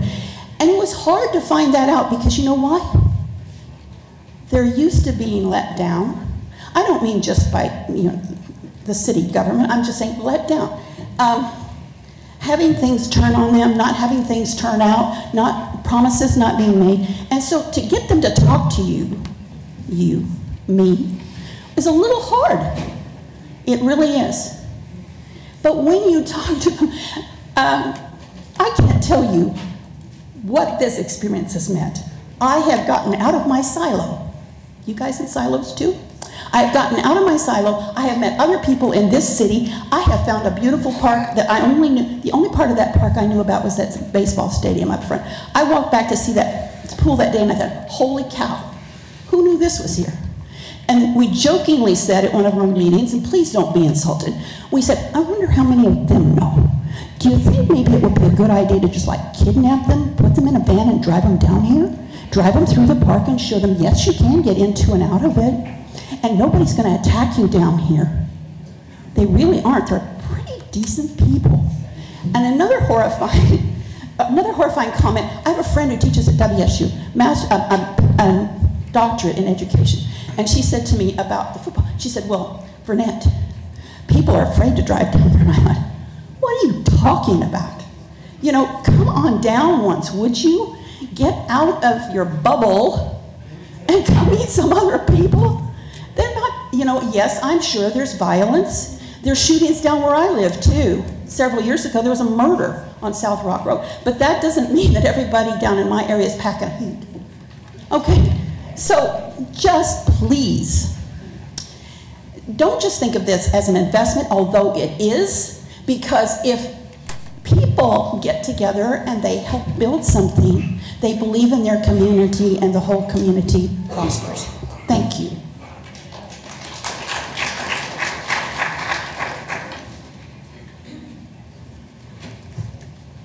Good morning. My name is Charlie Young. I live at 103 South Pershing. I'm the president of the pool committee for College Hill Neighborhood Association. I'm here to speak on behalf of the association. For the last 5 years, we've attended all the pool meetings. We've sat through countless hours of city maps, statistics. We've tried to, you know, keep as many of the pools open as we possibly can. That included, you know, 6 months ago when they decided to close some of the pools. We were all in favor of keeping McAdams open and as many pools as possible. However, the problem is there's limited budget and there's limited dollars. And forever, for the last 5 years, the city tried to keep McAdams open. They bussed kids in. They did free swims. All these people that are here were not at the pool. They don't swim. And the problem is now we're looking at where to place a citywide pool. This isn't a neighborhood pool. I grew up playing tennis at McAdams. My kids play baseball over there. It's a great park. I love it. But we're talking about the city pool. This isn't a McAdams pool. It's not a College Hill pool. This is a big investment. And with limited dollars and with limited, you know, amounts of funding for our pools, to put it in a place where statistics show that they've tried for the last 5 years to get people over there is a huge risk. We voted, we want the pool, we would recommend that the pool be put at Edgemore or even further east. The people, there's other people in this city of color and race. They don't all just live in the McAdams area. They deserve to swim too. You guys, you know, we have fundraisers to keep our pool open later. We have fundraisers 3 or 4. Be respectful, people, please. You know, I coach soccer. I sponsor, you know, underprivileged kids of all color. So it has nothing to do with race or color or diversity. But what we're talking about here is, this is a big investment on the city's behalf.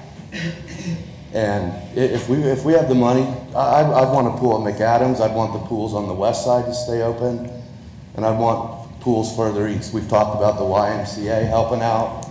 Doesn't happen. Our pool at College Hill has kids bussed in because the Y won't take them. Our little pool at College Hill is filled up every day with latchkey kids, which is great. It's a public pool. But if we're going to take $1 million, $2 million bucks and build a citywide pool, then we need to put it in a place where statistically it was proven it was the highest grossing attendance of all the pools before it had to shut down. That was Edgemore. It's a beautiful location. Since that pool's closed, there's been 4 or 5 drownings over there in the last 4 or 5 years. It's a safety issue too. But we can't put a pool further west and make College Hill the biggest pool on the east side of Wichita. If you're gonna make, you know, if you're gonna spend this money, I think you gotta look at the numbers, and the numbers support that Edgemore, of all the pools, even I think if you put all the pools together, they didn't gross the amount of attendance that Edgemore did. So with all due respect, and with all due respect to the, you know, to the residents of the rest of this city, I think the best decision would be to put that pool at Edgemore. Thank you. Hold on. Councilmember Meister, did you have a question? Yeah, well, I was going to ask City Manager, the College Hill is a unique environment, that pool. I wasn't around then, and I don't live in College Hill, but, so they did there was an assessment that each house had originally to help support building it better, and do you remember what that assessment was? Mayor, members of the council, the assessment was $250 per household in an area that bordered Kellogg to Central, Hillside to Oliver. So $250 per house from Kellogg to Central, Oliver to Hillside. And is that a yearly assessment? No, that was a one-time assessment. It could be paid one time or spread over 10 years, I believe. All right, so that community, what did they do? Get 50% or more to say we want to do this? I think they went around and got petitions. Yeah. Petitions? Yeah. And so 250 one-time charge could spread over 10 years. So a house could pay $25 a year for that.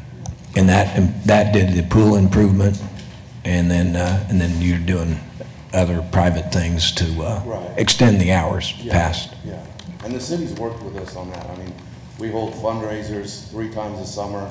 I think we raise usually about $4,000 or $5,000 through a cookout, and then when the budget cuts started, I don't know, 5 or 6 years ago, when Scott Moore was the city manager.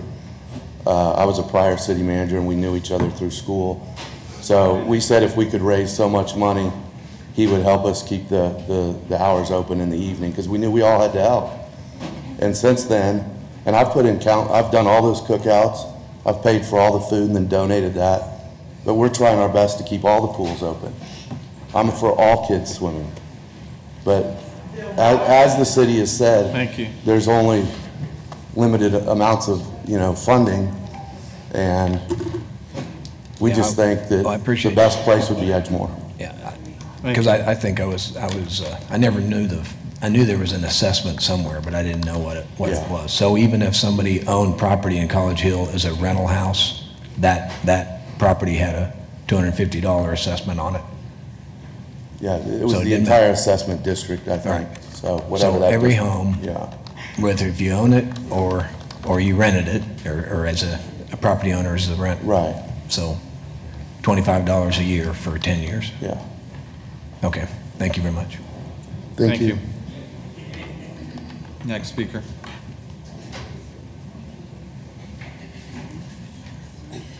Good morning. Jenny Reddick, President of McAdams Neighborhood Association. The beginner of this fight, if we want to get technical about it, we fought for this pool for years and was willing to come out of our pocket to even try to save the pool. Okay.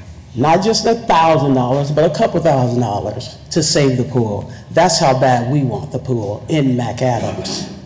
We're willing to sacrifice and do what we need to do as the neighborhood association, as the city council, the elders, to save that pool, to do what we need to do to bring that whole neighborhood back to where it needs to be.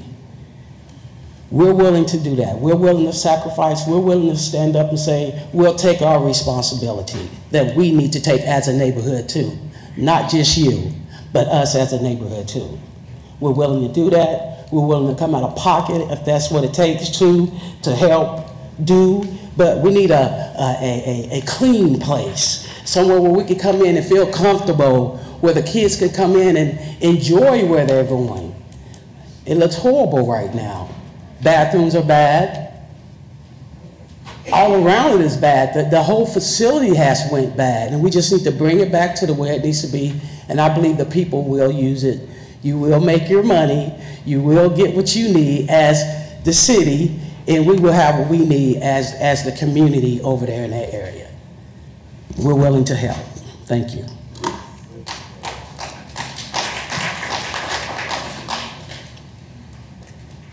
Good morning.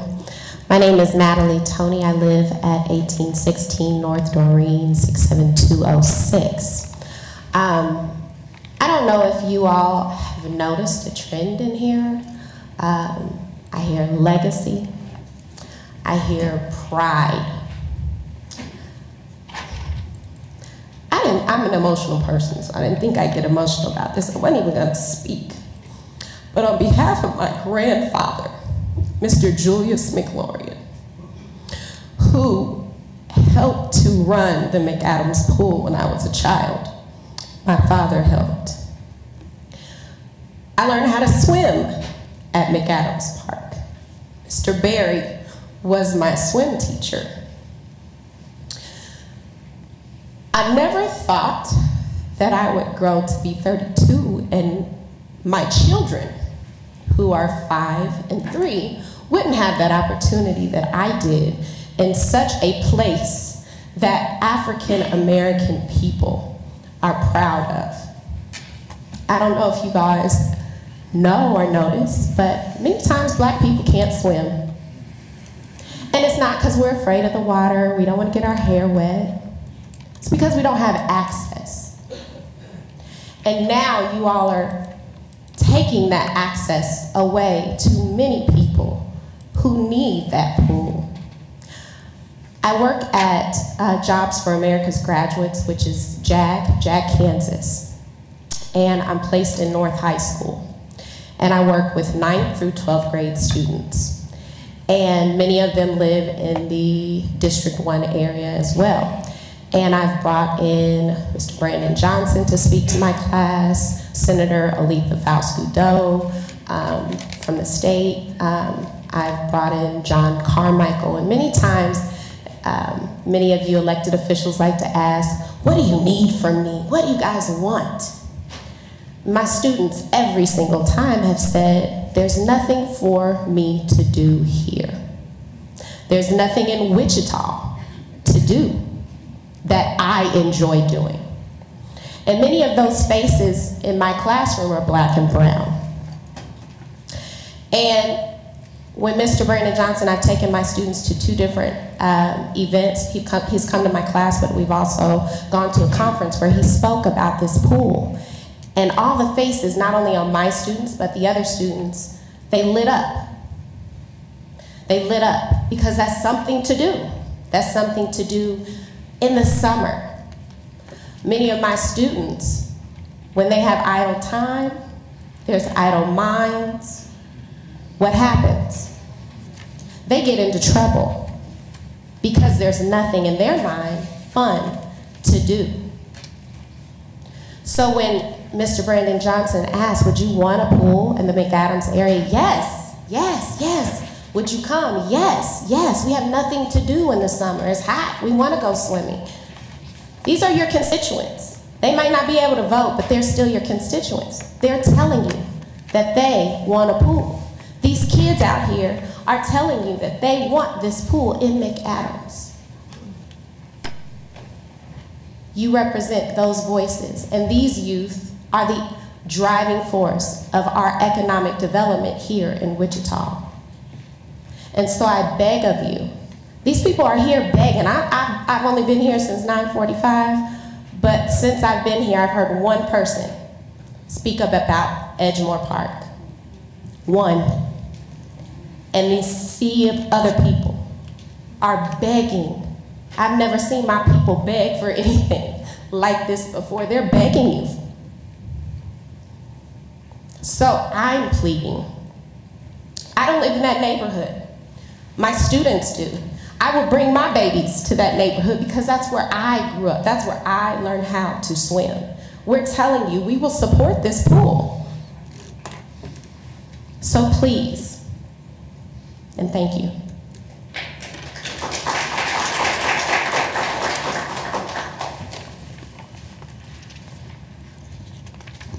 Good morning, council members. My name is Kyron Cox. I live at 2745 North Fountain Street.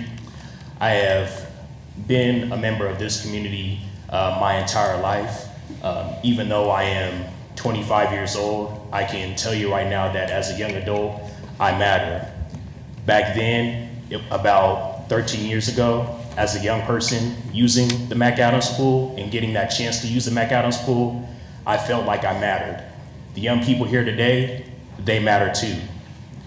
As a young person, being able to have access back then to the McAdams pool, I can say that it had an effect on me, that it showed me that my community cared about me.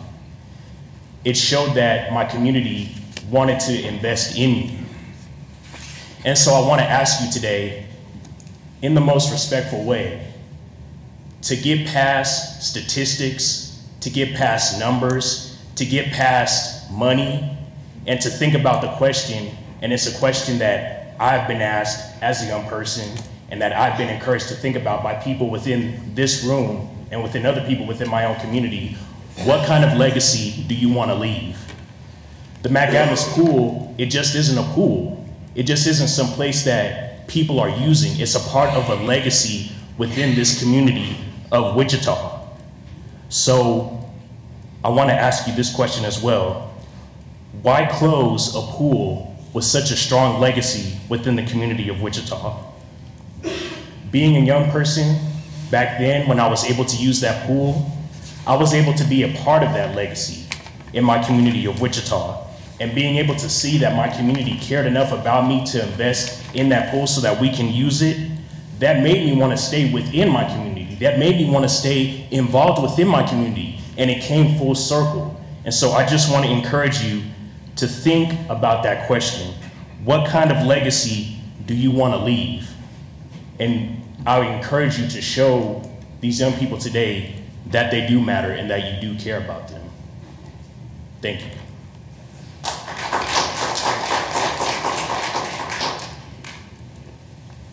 Good morning, my name is Lacey Cruz. I live at 3840 North Porter, 67204. Swimming is not just about recreation. When I was a kid, I didn't really have anything to do. My parents worked all day. I was poor, so they left me home by myself. And it's a reality that we all face, some of us. And so when we have a pool to go to, it's a life-saving skill that we learn. Swimming, to me, as a kid going to this pool, I learned how to swim, but then I was inspired by the lifeguards that were saving people. I was inspired to become a lifeguard. I then learned CPR, I then learned the Heimlich maneuver, and I later in my life saved someone's life because of the skills that I learned as a lifeguard. So I wonder, what kinds of opportunities can we give these children that don't have access, don't have parents to take them places that they can walk? So that's really all I have to say, is I think it's more about just recreation. Swimming and learning to swim and having those opportunities, that is a life-saving skill. I just want to point that out. Thank you.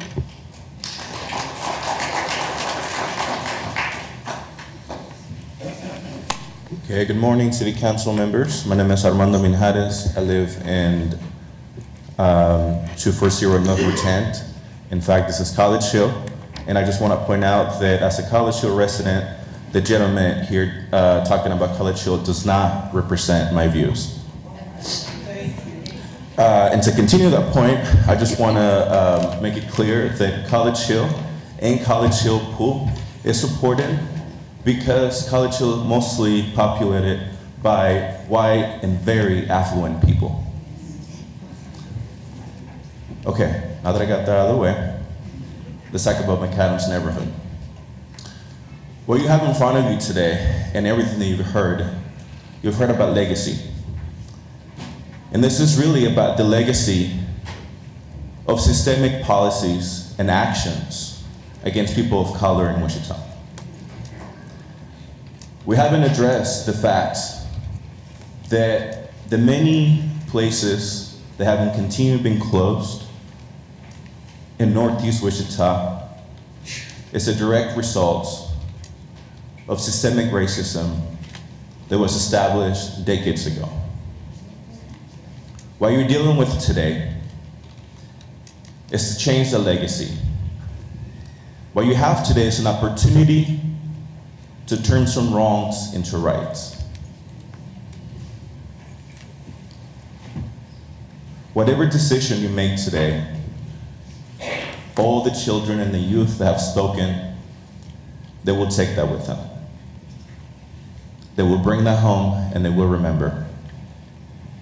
So I ask you, are you going to continue the legacy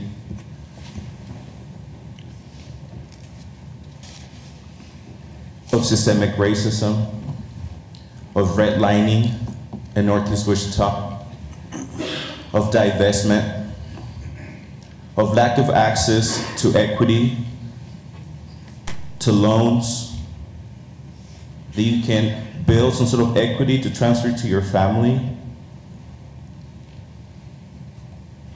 Or are you gonna do something that is gonna make Wichita into the place that you all claim Wichita to be?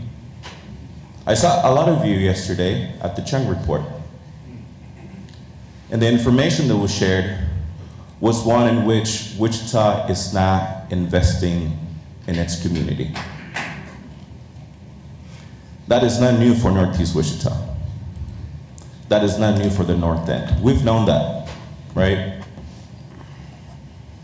But unfortunately, it's taken a foundation to spend hundreds of thousands of dollars to conduct a report to show you the numbers of something that we already knew. So now I want to bring it back to that. Now that you have the numbers on the table, I put it back to you. Are you gonna go invest in the community that you say you support, and the community that you're supposed to represent? Or are you gonna continue the legacy that has kept people of color in Wichita from accessing opportunity? There's a flag right behind you, the Wichita flag. It's really easy to take the symbol, to put it in your lapel, and to say that we all belong. But right now, every testimony, for the exception of one, has shown you that for decades, people in your neighborhoods have felt like they don't belong. This is your chance to change that and to turn some wrongs into rights. And I repeat again, whatever decision you make, all of these children are gonna take it home, and they will remember. Thank you.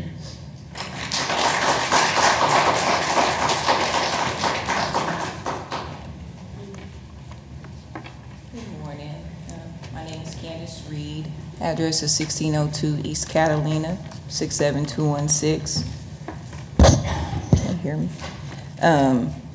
Initially, probably don't want to get up here and repeat things that other people have already said. I initially got sparked when the one gentleman said we don't swim. Got to talking. I want to say that's true because I don't swim, but I know a lot of people that do. You know, I've been in Wichita all my life. My birthday is Saturday. I'll be 37 years old. McAdams is the only park that I ever, if I think about a park or think about memories, that's the only park that comes to mind. We've had countless family reunions there, barbecues. We've had things when things bad has happened, things good has happened. We've all met at a central location, McAdams Park. Had a family move away, they come back, first thing they say is, we having a barbecue, where are we having it at? McAdams Park. We don't even think of anywhere else. Not to say nowhere else matters, but McAdams is home for us. Over the years, as they said, our side of the town has been disappearing. You ride down 13, you don't see anything. You know, the quick trip that allowed so many murders to happen is now gone because of, from my understanding, sale revenue or something. But I don't get that. We had a Walmart, now we no longer have a Walmart. They have a half-working water park at Fairmount. I know because I took my baby the other day. We have a lot of things that seems to be existing, but no one is really using. I don't understand a lot of stuff. I don't get numbers. I don't get any of that. What I do understand is that this park means a lot, not only to just the people that's here. There's probably people who wanted to be here and they couldn't be here for other reasons that can't be explained. But I guess what I just really want to say is, over the past few weeks, I've seen countless people put their heart back into McAdams. I see Mr. Larry Dennis get up, and he's there. He's opening up for people hours on hours. He stays late. He's there early. He's making sure that it's clean, it's accessible for us. I see Brandon there making sure that anything that needs to be updated is updated. I see people bringing kids out, asking for things to be used. We have a Juneteenth celebration coming up. We're utilizing our park. We want people to come out and see what we're doing. But how can they do that if we don't have it? You know, every year they come in here, or whenever these meetings happens or whatever, and I see us beg for things that we need. That makes no sense to me. Why do we have to beg for what we need, and yet we still don't even get what we want? We don't have anything to do seriously here in Wichita. And the little stuff that we do have, it gets taken away, and then we get told, deal with it. How many people can actually say that they can travel and make sure that their kids get to Edgemore Park, or make sure that their kids get to Manissa, or make sure their kids get anywhere, when predominantly everyone in that area, that's the only park that's so close to walking distance, people getting dropped off, a central meeting location for elementary, for all kind of stuff is right there at McAdams. My thought goes to, if League 42 is doing so well and is able to attract 600 kids because they're actually utilizing the park, what makes you think that we couldn't do the same if the park, if the pool was open and giving them something to do, that it wouldn't be utilized? I don't know, I just say that this park means more to us than just people coming up here expressing or begging and asking you guys, like, just keep it open, keep it open. This is historical, this is a legacy, and this is something that is needed for our kids. That's all I wanted to say.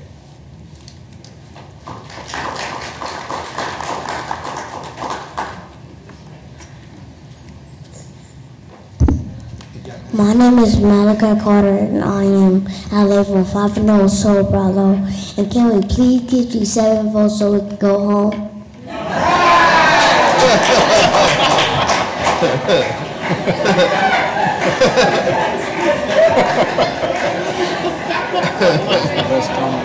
That's pretty good.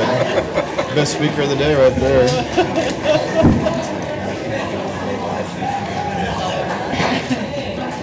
Sorry to disappoint them. Mayor and council again, and I'm Anyanu Cox. Actually, I'm a minister, prophet, Anyanu Cox. And I listen to what everybody's saying. We know that racism, of course, is across the globe. We also know that over the last few years that the United Nations has even recognized it and given a decade for people of African descent. But I'm not saying that I support this just because of people of African descent. The youth are saying that they want it. The people are committing to, they will work for it. I think it was yesterday or day before, I got an email newsletter from Ron Estes saying that last Thursday, and I haven't seen this in the main media, that they're doing spending cuts for expired and unnecessary programs or something, which I haven't seen it. I don't know what all it involves. I know it's serious, and I know we have an economic problem in this country. My passion is global economics. So I know the globe is in trouble. So I understand that all of you need to make a decision, not just based on sentiment, but based on practicality. So realizing that someone was saying that they haven't had a lot of people come out for McAdams, I can understand if you're looking at it from a practical standpoint, it makes sense to do what's best for the dollars because we don't have many. I don't think we have any really, but you know, let's just say we do. So I guess what I want to even ask the group here, because what I like that I heard today as a new person in Wichita is that people, elected people, community people have committed that yes, there may have been some times for all the reasons that they stated that the numbers were low, but going forward, they're committed to stepping up no matter what level they're working at as a stakeholder to work to keep this open and to work to keep it a place where kids can go. And if I can even ask the group again, how many people here are willing to, after today, step up and make sure that it's utilized? And luckily we have it on camera, so if it's not, you can go back and view it. You know the people that gave their name. I'm sorry, my address is 11531 East Agate. I'm in Metlis. And so I'm not in the area. Sometimes I go to the Y. It's not always user-friendly. We won't talk about that, but I still go. So people are committed, and that's what I like. Since I've been in Wichita, the idea that people will step up for something, I think it's really a question, do you trust that these people who stood up will give you back your investment? That's what I have to say.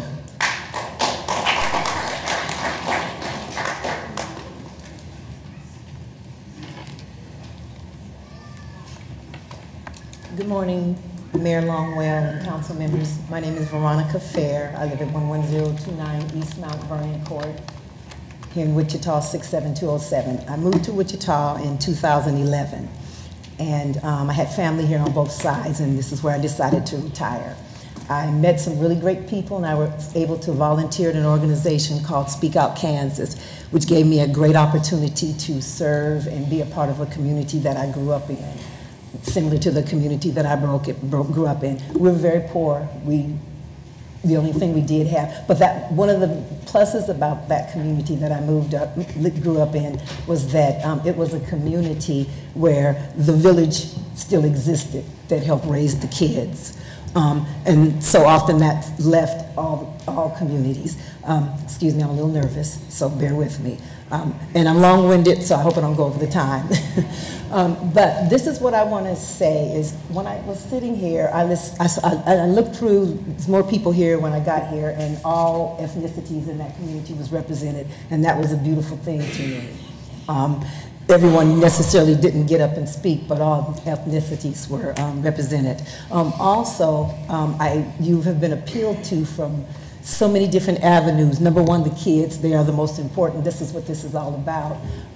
I heard a moral issue that you were appealed to, you know, Edgemore. There were just so many things, and I said, what could I address? When a couple of times it was mentioned that about swimming, they don't swim. Someone else got up and said, or the people don't swim, and someone else got up and said that she didn't swim. And that really touched me because I don't swim either. And one of the reasons why I don't swim is because I grew up in a different generation. I'm a senior, and I grew up in a generation of people where my parents, you weren't really allowed to go in pools if you were African American. And that stigma was in my parents' mind. And so they passed that on to my generation. And I didn't want to pass it on to my kids' generation.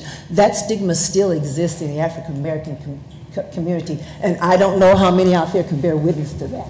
You know, you may not operate in it, but that stigma is still there. There's a fear. It's not hair. It's not some of the things that people so thought that existed in our culture. This is an opportunity to stop that generation and that mindset, along with all the other negative mindsets that exist with African Americans in swimming and so many other things that exist in our community. This is an opportunity to make a change so that there's a new generation. We heard so much about legacy here, which is a powerful thing.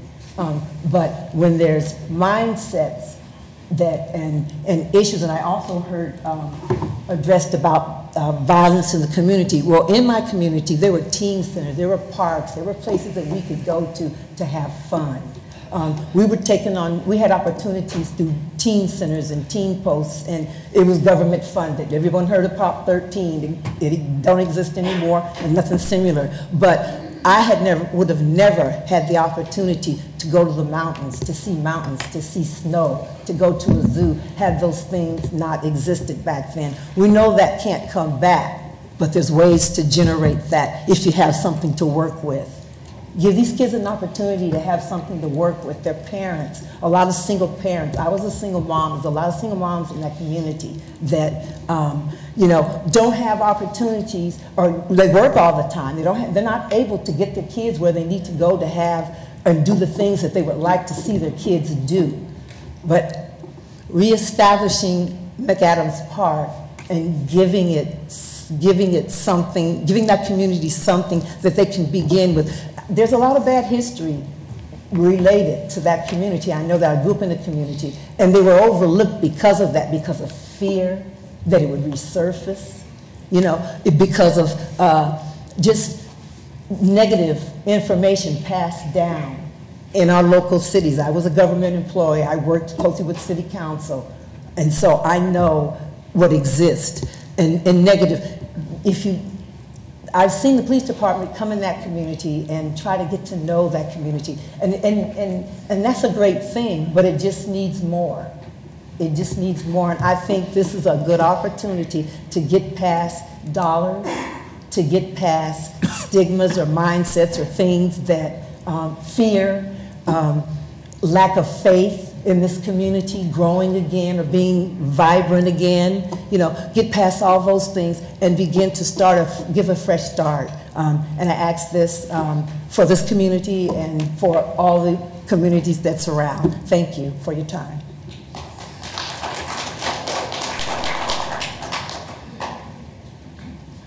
Good morning. My name is Aaron Llewellyn, and I reside at 5710 Shadow Street in District 1. And as a former employee of the City of Wichita Parks and Recreation Department, and as a former lifeguard, I saw all the children that would come to the pool, and I wondered, well, as I was sitting in the audience, and I wondered, well, what's my perspective? What can I get up there and say that hasn't already been said? And so, as a former lifeguard, I realized that representation is important. Seeing a black lifeguard at a pool in a black community is important, but we don't even have a pool for black lifeguards to work. When I worked at McAdams, there were 2 black lifeguards, and we always saw that children were excited to see us. They were always excited that they actually saw people who looked like them, who cared and wanted to work and work at a pool. And so I'm going to be brief, but I just say that to say that representation is important, and we do hope that you all will keep the McAdams pool open. Thank you.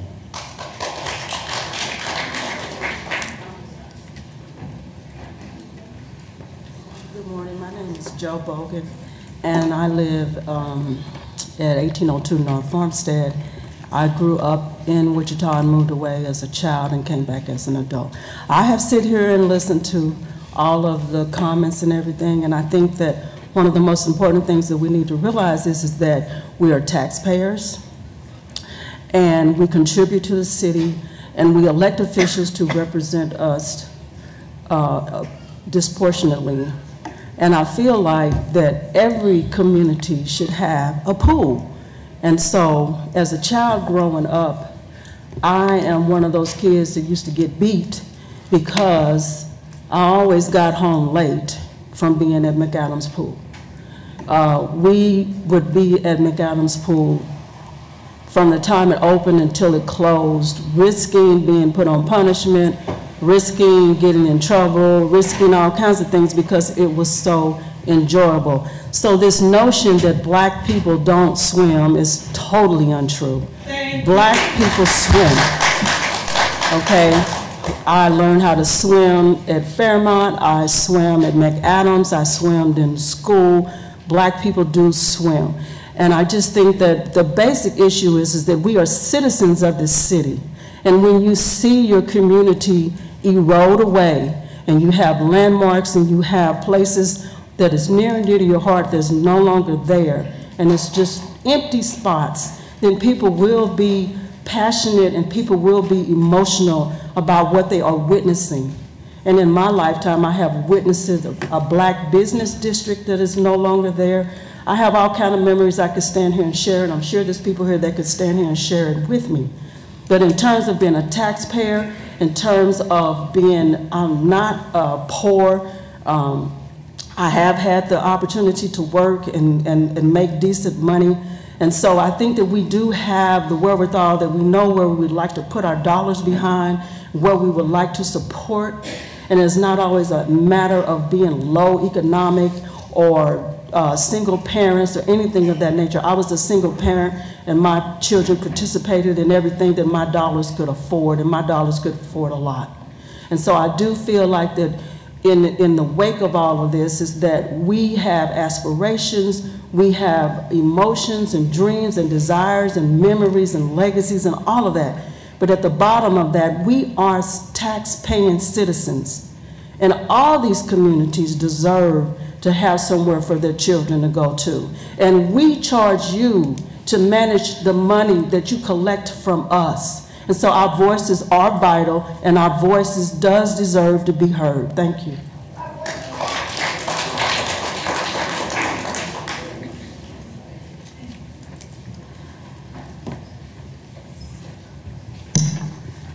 Good morning, Mayor and Council. I was not going to speak, but I do have just a couple of things to say. I'm Lavonta Williams, 3928 Vesta Drive, former City Council member for the best district in the city, District 1. Just some of the things, I don't want to repeat. There's so many things that were on my mind. First of all, I do want to thank our young people that came up to speak.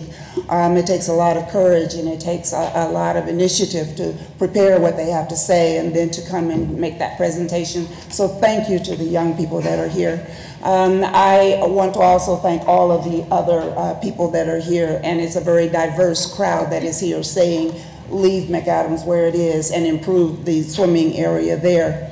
I'm not going to talk about how important it is that young people learn how to swim so that if the opportunity ever becomes available that they have to save their lives by knowing to swim. I'm not going to talk about how McAdams area has been saved, but now we want to make sure that we have a swimming pool to go to. I'm not going to talk about how there's no one here that is here to defend putting the pool at Edgemoor. And I don't know if the data even says that the pool should go to Edgemoor. Edgemoor is an aging community, and McAdams is now beginning to grow, and it is diverse. So I'd like to hear the data to verify that a pool at Edgemoor is what is needed. The only other thing that I would add to what this community has already told us is something that James Chung talked about last night, and that is the people that are leaving Wichita. The many people that are leaving Wichita, and many say because there's nothing to do. And James Chung talked about how there is no growth. If we continue to take things from the community, they will continue to leave. We are at the bottom percentage of Midwestern cities, and I would like to see our young people stay in Wichita. I'd like to see K-State people come to Wichita, KU people come to Wichita. Right now, they're not coming. Right now, they're not coming, according to the statistics that James Chung gave us last night. So I would ask you to think about some of the things that he said. He didn't particularly say McAdams Park. He didn't particularly say anything about poverty, but he said we're losing people by large numbers because there's nothing to do in Wichita.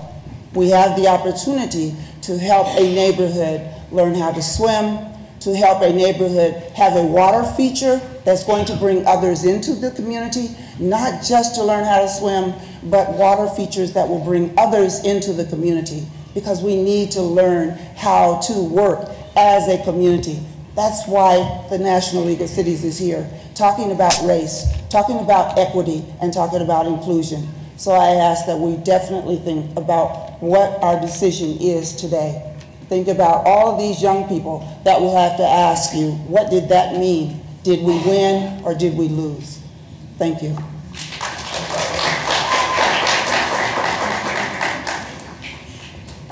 Any other speakers?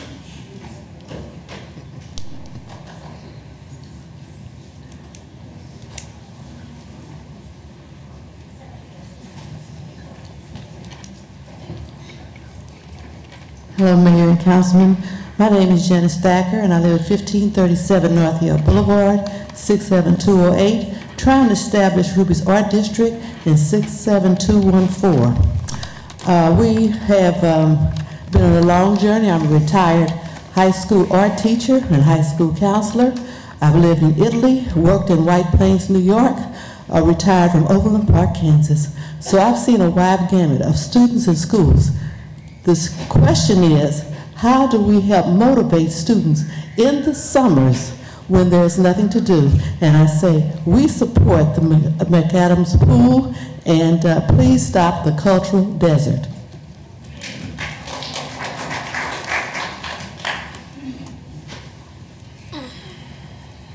Tanya Jones, 67212, District 6. I have 3 grown kids, 2 boys, both 4-year lettermen, football and swimming. I don't understand what football has to do with swimming. It has nothing to do with swimming. My boys swam City League. Yes, football kind of jumped in when they had to start practice. They just, if they were too tired, they didn't go. I mean, it just had to work. We made it work. I made it work to make them better. Both of my boys are outstanding. All 3 of my kids are. So, I mean, one sport doesn't have anything to do with the other. It was a way for me to keep my kids occupied during the summer and going without having to be out in the streets doing whatever they needed to do or whatever they wanted to do. So just keep that in mind. Any other speakers? Seeing none, we'll bring the discussion back to the bench. Anybody? No one's pressing their buttons. Councilmember Blueball. Thank you, Mayor. You know, we're talking about spending $4 million here on a new pool. I look at the attendance, it looks like some of the lowest attendance that we've had. This is going to be for a facility that's going to be used 2.5 months a year. Looks like we've already invested about $1.4 million into the League 42. I'd say we probably spend $1 million, $1.5 million in the Red Bud Trail. It's like $7 million for one particular area of town. We just spent $40 million on a new library, added a couple million to the operating budget, and you know, we've just taken money out of the CIP to go ahead and help pay for the police officers. We're down about 80 police officers. So to me, it seems like our spending is like a runaway train right now. So I think it's time to step back, take a look at this. Stop. Be respectful, folks. I think we need to take a step back, take a look at all this spending we're doing, and try to identify what the real needs are of this city. Thank you, Councilmember. Vice Mayor. Thank you, Mr. Mayor. I just have a couple of questions for Troy regarding what I feel is incomplete discovery. Since we've closed McAdams last year, what has been the trending at our other pools? Are we seeing increases because of that closure? Or is it, I mean, that's a year and let's say half now. So it's a very short amount of data to look at. Last summer, we did have a small bump increase in regards to attendance at all the pools. We had pretty good weather for that as well. A lot of this is really dependent on weather. But also I think a part of it is because we were able to consolidate and actually offer a little bit more hours as well to all the pools. So those are some of the things that you need to look at in regards to how these numbers come across. We're actually operating about half the amount of budget that we should be operating on. Therefore, with that decreased amount of hours, you're going to have decreased amount of attendance as well. So those type of things skew the numbers, and you can't necessarily compare that apples to apples. But to answer your question, last summer we had a small bump increase. Okay, if I remember right, because I know this aquatics plan has been in the works for a very long time. It started when I was on the park board. It continued while Councilmember Claycomb was on the park board, and we've heard it here at council. So I know this isn't something that was done overnight or with a rush to judgment. That being said, I still feel like there's some additional data. I'd like to know the number of households within a mile of each location. I understand just from the green sheet that you provided, there's been a population change of almost a 9% decrease in the McAdams neighborhood. Someone said earlier it's growing. How is that possible if there's a 9% decrease? I know Edgemoor's got a 4% increase, it says in the green sheet. So, again, where we're growing, where we're not. Let's see where the number of households are within a mile of each location. And again, I'd like to see the trending data that we've had. When we closed Edgemore in 2011, or in 2012, it had almost 11,000 attendees that summer before it closed due to mechanical failure. It was leaking a foot of water a day. From 13 to 16, McAdams was averaging 3,000 swimmers. And that was with vouchers, that was with Boys and Girls Club, that was with swim meets being held there. And I know we tried a lot of things, and I understand everybody wants to commit now to saying we're going to make it successful, but I'm looking at the hard numbers here, and I have a hard time figuring out how that's going to happen. And so before I make a decision on either location, I want to have some more proof of numbers to where things are going to be and what we can do to make sure that it is successful and we don't have to address this again. Thank you, Vice Mayor. Any other comments? Councilmember Claycomb.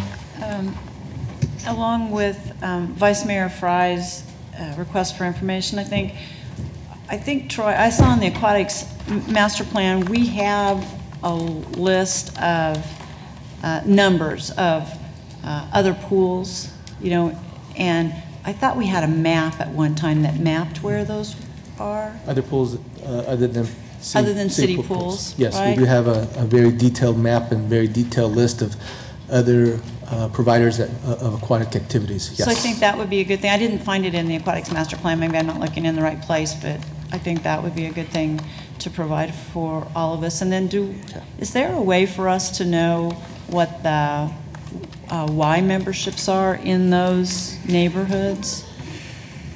You know, do you know if the Y would share that with us? We can definitely ask the YMCA. They've been very accommodating with a lot of data and information. Yes, we can continue to look at that resource and see what kind of data they can help us with. Thank you. Yep.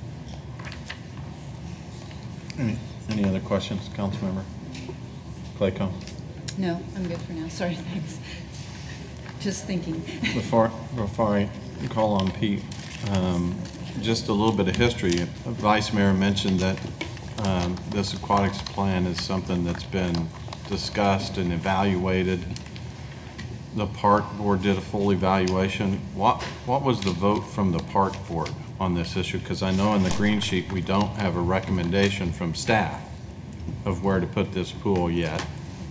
What was the vote of the park board? This did not go to the park board. No, I'm saying the aquatics plan originally. The aquatics plan, the original aquatics plan was not supported differently by the Parks Board. I think the idea, the concern was that there was too much constriction, too much reduction of these amenities. So, in plain English, what did you say? The park board, when they did the aquatics plan, they didn't support McAdams? No, I don't think they supported the aquatics master plan. Okay. They did not support the aquatics master plan. I can clarify that just a little bit, because I was on the park board at that time. And I think what we sent forward to the council was not closing as many pools. And so, I don't remember, I think McAdams was one of the closings before, but that was before this time of, you know, a new $4 million pool. Right, before that. Before we decided as a council a couple of years ago to add $4 million back into the system, McAdams was one of them the park board suggested not opening? Correct. Is that your understanding? Yes. Instead of just saying the park board didn't support the aquatics plan? I was Well, looking for a little more detail. They didn't support it in the regards that it's made up correctly right now. All right. Currently right now. Councilmember Meitzner. Thank you, Mayor. Got a couple of questions. When we went through this aquatics master plan, and I was one that struggled with it a lot, but we did come up with the addition of splash parks, not only for replacing some, but even adding to other areas of the city.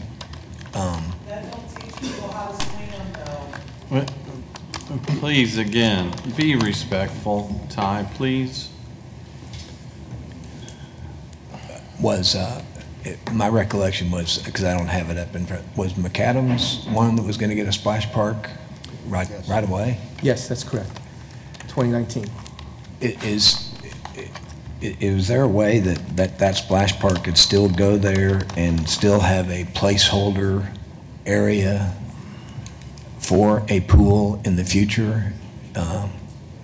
Based on, I mean, there's a lot of energy recently, and we haven't discussed, I don't even know if it's legal to, can we take a neighbor, 1 mill levy is about $11 or $12 per 100,000.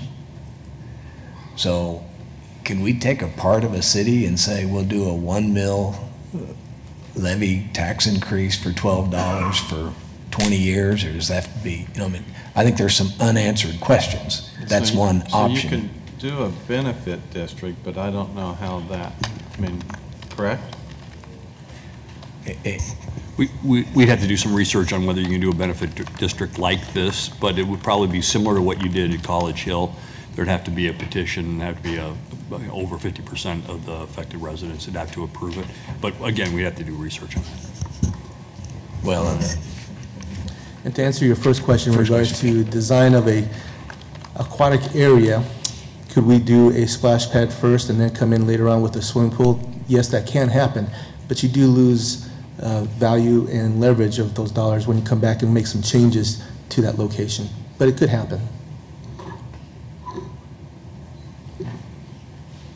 Okay, and also, I mean, in a global sense of looking at this and rehashing the aquatics program in general, it just baffles me that, and I have talked to Councilmember Johnson about this, our pools are only open 5 hours a day, and only 6 days a week. They close at 6 o'clock. It's 101 degrees at 6 o'clock to 8. So we have a problem operating a system. We do a great job of building stuff. We have trouble operating it from a financial and a cost and an operating system, which I think Councilmember Blubaugh referenced as well, is what's the impact of now doing that, whereas Splash Park originally, at least you can have it on early, late hours. It's all, the Parks Department can determine, turn it off at 10 o'clock at night or whatever. So that's part of the whole philosophy in regards to the Aquatics Master Plan is reducing the amount of pools so we can increase the amount of hours at the remaining pools. So if we have 3 remaining pools or 4 remaining pools, we can extend those hours to go into 8 o'clock or 9 o'clock in the evening and open up as early as 8 o'clock or even 7 o'clock in the morning for swim lessons or lap swim. So it's a matter of condensing those hours, consolidating those hours into a less amount of pools. So that's something that we've recognized, and we really want to improve the service. We want to do our best service. Something that the city manager has talked about is doing what we do best and putting those things forward. Operating 8 pools or operating 10 pools on our current budget, that's where we have those holes, just what you're talking about. We close at 5 o'clock or 6 o'clock when it's the hottest part of the day. But if we were able to operate with 3 or 4 pools, with the current budget, we would be able to extend those hours. Does that answer your question? Yeah, but there's also, so I'm looking at our schedule, besides only 5 hours a day for sometimes only, a couple of pools only open 5 days a week. The rest are open 6 days a week. So, and again, just from 1 o'clock to 6 o'clock at night. So not even at, if they want to swim at 11 o'clock or noon, nobody can. They got to wait till 1. And the other irony is our pool's open Memorial Weekend, May 28th, so the end of May. And of the 8 pools, 6 of them close on August 5th. So we're spending a lot of capital money and a lot of operating budget for 30, 60, 65 days of a calendar year. But again, as we reduce the amount of pools, we'll be able to extend that season as well.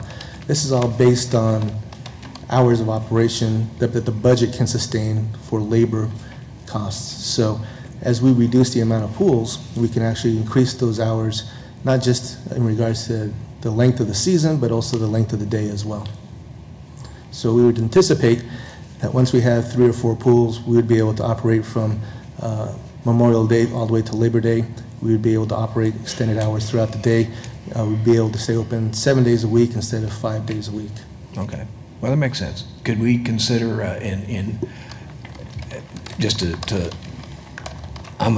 I would support us relooking at the whole aquatics master plan anyway, but if we were going to get down to a 3 or 4 pool scenario, so we could expand hours and provide all the stuff, and if McAdams would be determined to be one of the 3 or 4, then we would have to evaluate which other ones to close and abandon and replace with a splash park, something like that.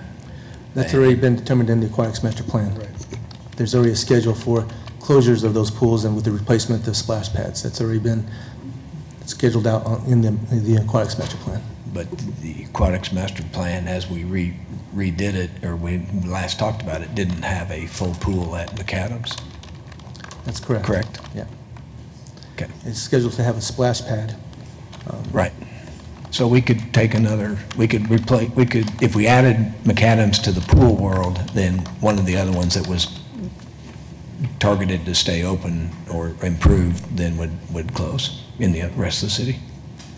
That could be one of the options, yes. But I think right now what was being discussed was, from the discussion that we had last fall, was we had 3 pools that we were going to continue to operate, and this would be the 4th pool. Not that one would be replaced one for the other. Okay. That's why there's an additional $4 million Pete, placed in the budget. if I may, when we approved the addition of the McAdams to the CIP budget, it was with the aquatics master plan only having 3 pools open. So I think looking at going forward with 4 pools, how does that affect the aquatics master plan? And does it change the hours, the operational, what strain does it put on the budget? We have not done that exercise.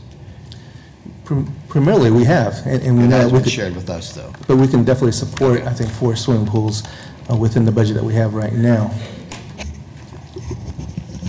We haven't modeled that, Okay, if that's what you're asking. Yeah. Thank you. Councilmember Clendenin. Well, I'm on the edge of my seat here. Not even sure where to start. I can't remember, and I'll try to stick to my notes, because I need to make this as brief as I possibly can, but I can't remember a single issue that has brought out the public more than this issue in 7 years that I've been on the council. Just the pool issue alone. Probably one of the hardest decisions I had to make because of a financial decision to be able to sustain our pool system when we shut down many of the pools. I've got to tell you, to the public that's here, I am absolutely proud to be a Wichitan, seeing as many people are here talking about an issue that they care about so much. You don't see this at any public meetings anywhere, ever, ever, ever, ever. And so I've got to believe that if this many people are out here, there's a proportional amount of people that are not able to be here today that care about the same issue. We talk a lot about cost, how much the pools are going to cost, what the cost is for operating them, which is actually a drop in our budget. We talk about the need for police, and we absolutely need to get more police on our streets protecting people. But there's a huge cost to not making investments in areas of poverty. I see it. I don't live in the northeast part of town, but I have 2 of the most impoverished areas of Wichita and South Wichita. I've seen what a simple basketball goal can do to getting people off the, kids off the streets and out of trouble.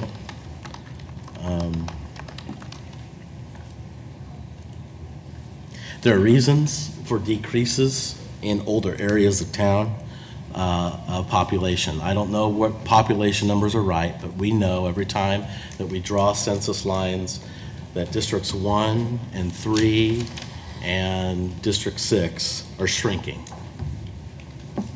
That's been the trend over the last, I don't know how many census takings. And we found out that areas that are in decline in the city of Wichita, when they get intense investments, turn around. Our city is only as good as the least performing district. And when we decided to intensely turn around downtown and decide to do that, we did it. We increased property values. People are moving into downtown, which is unbelievable. We intensely put investments up in the K96 and Greenwich area. Let's take another part of town that typically has more money. There was nothing up in that area when we approved the STAR bonds and CID for Cabela's and for on-ramps and off-ramps. That place exploded with the intense investment. And everybody says that that would not have happened without those districts in place.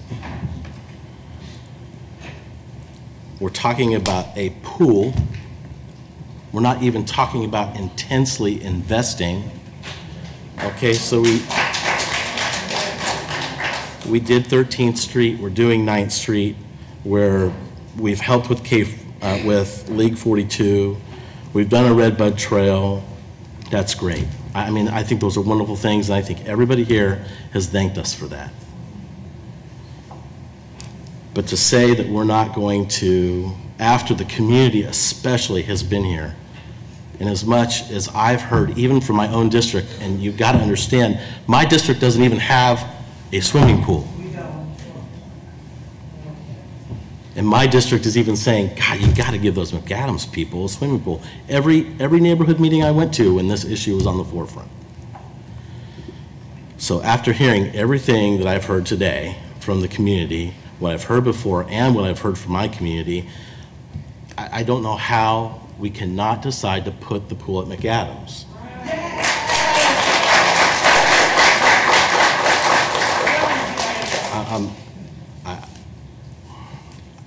My notes end there and actually beyond there, but I would hope that we would just take what's germane to the subject today.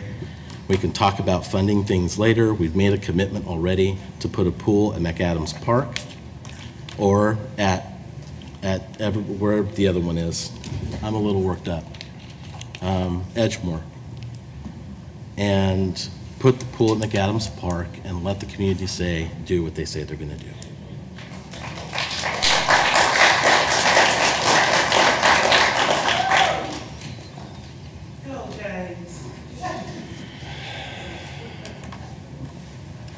So Bob, I'm going to chastise staff just a little bit. So one of the issues that I have is when we talk about bringing something forward, I can't remember when we didn't have a green sheet that said, here's staff's recommendation.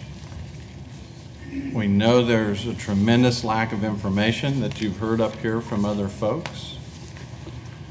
We know that the park board originally said that we don't support a pool at McAdams. And we don't have a staff recommendation that says this pool should go here.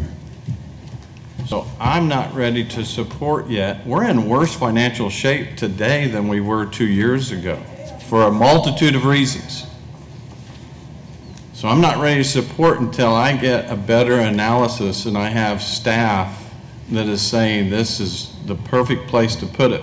Because I'm not willing to take a $4 million gamble.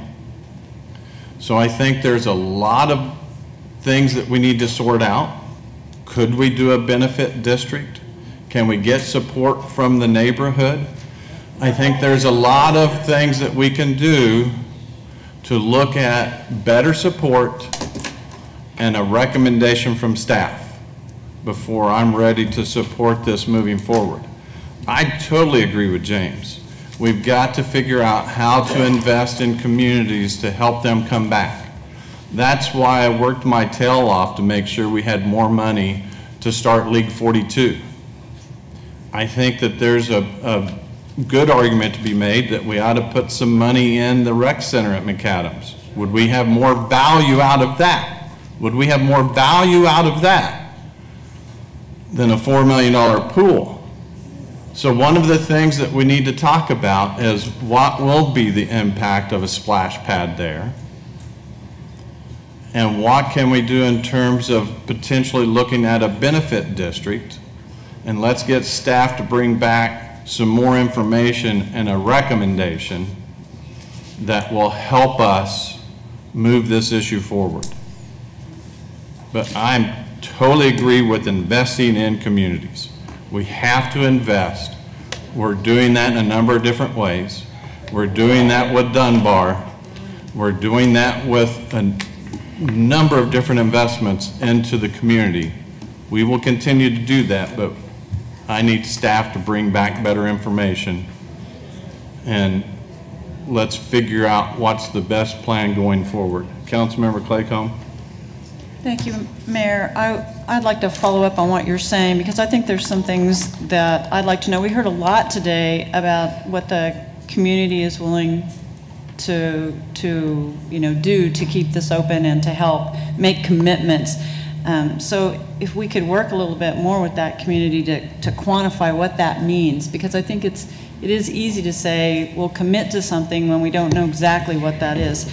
I really appreciate that the young people were here to speak today. That means a lot. I also know that when I grew up and was at the pool every day, that's different than kids are today. And so sometimes what people my age say about what kids want today is different than what kids really want today. So I'd want us to think about that. But also, I want us to think about the proximity of McAdams to the two pools that are closing that are close to that, and that's Evergreen and Manissa, and nothing was said about that today. And those kids need a place to go to also. And I'm not sure I'm not sure how we do that, but I'm not sure we've taken that into account in terms of determining where this pool ought to be. But I do know that McAdams is much closer to Evergreen and Manissa than the Edgemore Park is. So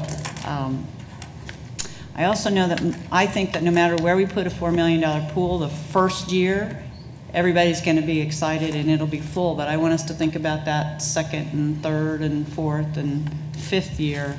How do we keep that excitement going? So thank you. Councilmember Johnson. Thank you, Mr. Mayor. So I've listened to the discussion today, and just a few thoughts. So when we chose McAdams, just looking at the numbers again, the data, in my opinion, and others kind of showed that that was a location that would be best for the pool. And when we think about the park itself, and we look at the maps that were presented, you have two bike routes to feed into the canal route, which connects directly to McAdams. That's not to mention the community link on the newly paved 15th Street. Even if that became a pedestrian bridge, it connects directly to the park. There's a new proposed bike route that connects District 6 to District 1 on 17th Street for McAdams. Transit connects directly to the park to the south, which also connects to neighborhoods in District 6, as well as Route 28 further east. The same cannot be said for Edgemore. Both routes that would serve Edgemore are on 13th and Central, which means any young person taking advantage of the Say Yes program, getting off of that bus is walking a quarter mile to get to that park. Now, I don't know how many people are going to do that. All of the surrounding neighborhoods of McAdams in both District 1 and 6 are low income. That was on the map. McAdams is surrounded by young people and families 45 and under. That's our target population. Those are the ones that are going to use this facility. As was stated earlier, Edgemore is an aging community. That map showed that as well. Now, there are kids there, and it's a great community. And the further east we put things, of course it's going to be used. because it's further east. People have access to transportation. People can easily hop into a vehicle and go swim. People live close over there. But at McAdams, we don't have that same access and opportunity. Again, the areas around there are lower income. The small bump that was at the other pools might be from some of the folks in the area, but again, on transit, to get to the west side where a swimming pool is or to the YMCA, you're probably gonna be on that bus for 2 hours. That's tough, especially for young people trying to go swim. And when the pool closes, how are you gonna get home if we don't have transit open that late? That stops folks from going. At least the bus routes by McAdams, you can hop on down by Hillside and get straight to the park and go back. It's easier at McAdams. We've talked about lack of usage. What's not in that is staffing. Personally, Danielle and I took our son for swim lessons over at McAdams on a number of occasions, and there was no instructor or lifeguard. And you think about the opportunities that folks are trying to send their kids to have there. If there's no one there to service them, they're gonna stop sending them. Over time, word of mouth spreads. We're gonna stop going. I did, because I didn't believe staff was gonna be there. I didn't have time to take off from work to take my son there and not be able to have swimming lessons. There's no wayfinding signs for that swimming pool. So folks who are new to the area don't know how to get there. These are things we can change, and we have the power to do so by putting up signs off of the highway. That's also another factor. We've talked about that in a negative sense, but the highway is a positive. We get on the highway to go to Derby Water Park, and McAdams is right there off of 13th Street. All of Wichita can access this water park. And what we're building is not just a pool, it's a water park. Our young people, when we tour, Troy, Camila, and I go into the schools, they don't want a rectangle full of water. They want slides and water cannons. Our young people have said that today. So if we're building a water park, it will get used. We have our commitment from the community. I think that was presented today. Most importantly, access, I think, is something we should consider as a council. Access is the most important thing. The young people that we talk to, again, Troy, Camila, and I, that use Edgemore or College Hill, they have access. They swim. They go to the YMCA. Friends have pools in the backyard. Not so many hands came up with the kids around McAdams. They don't have that access. They don't swim as often because they can't get there. This is an opportunity to get them there across 13th or across the highway, under the highway, 17th Street, 15th or 13th. They can get there. The young people in the Dunbar district can get there by walking or bike.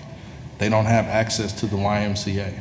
The kids around Edgemore can easily get down to McAdams. The kids around McAdams cannot easily get to Edgemore. I live around Edgemore, 21st and Oliver. A water park there benefits me greatly, but I also have the privilege of a YMCA membership, 2 vehicles that can get our kids wherever they need to be, even if it's out to Derby. So I think we should consider that quality of life and access as we locate this, and it will get used. The community has committed to it. And lastly, with our amazing staff and Larry and Angela now having an aquatic certification, I know that we can improve the area even more. We are taking steps with an investment to make McAdams just like Watson Park. Over time, we've invested more and more in Watson Park. People really use that. We're starting that with McAdams. We've invested in League 42. We have great baseball diamonds there. We've invested in the Dunbar area. We're investing in 9th Street. Keep it up. Make that, again, a destination location. Riverside is a destination. Watson Park is a destination. McAdams is improving to be even more so of a destination. And I would like us to consider that as we make the decision going forward. And that's why I think McAdams is not only the best location, but it's worthy of having this for the residents and for the city.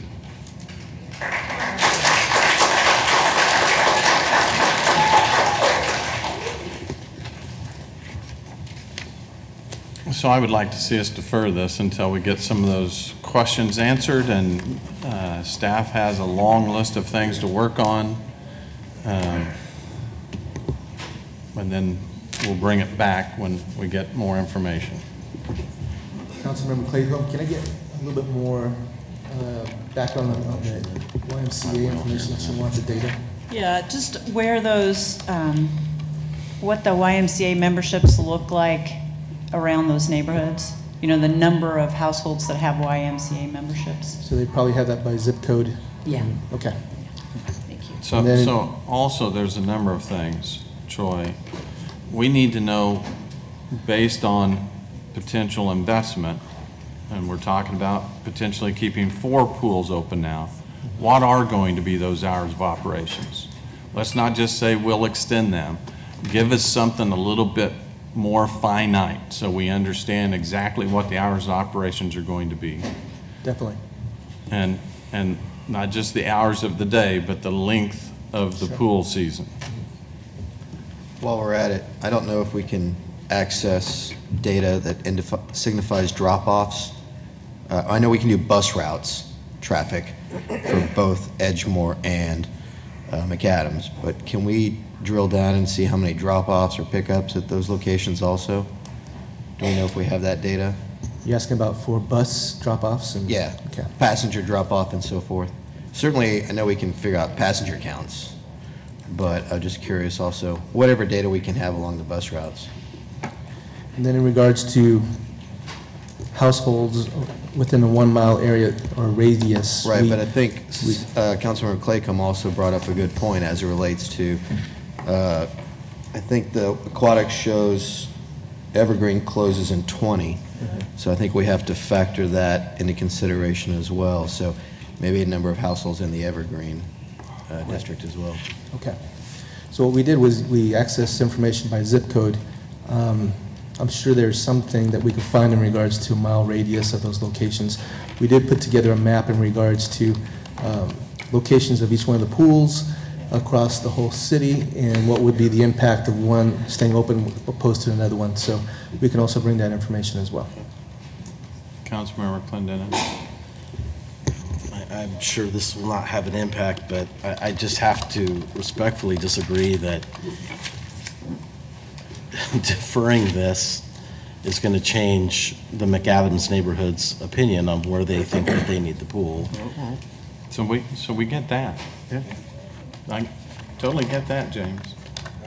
But, okay, so today, our green sheet says we're deciding the location of the pool.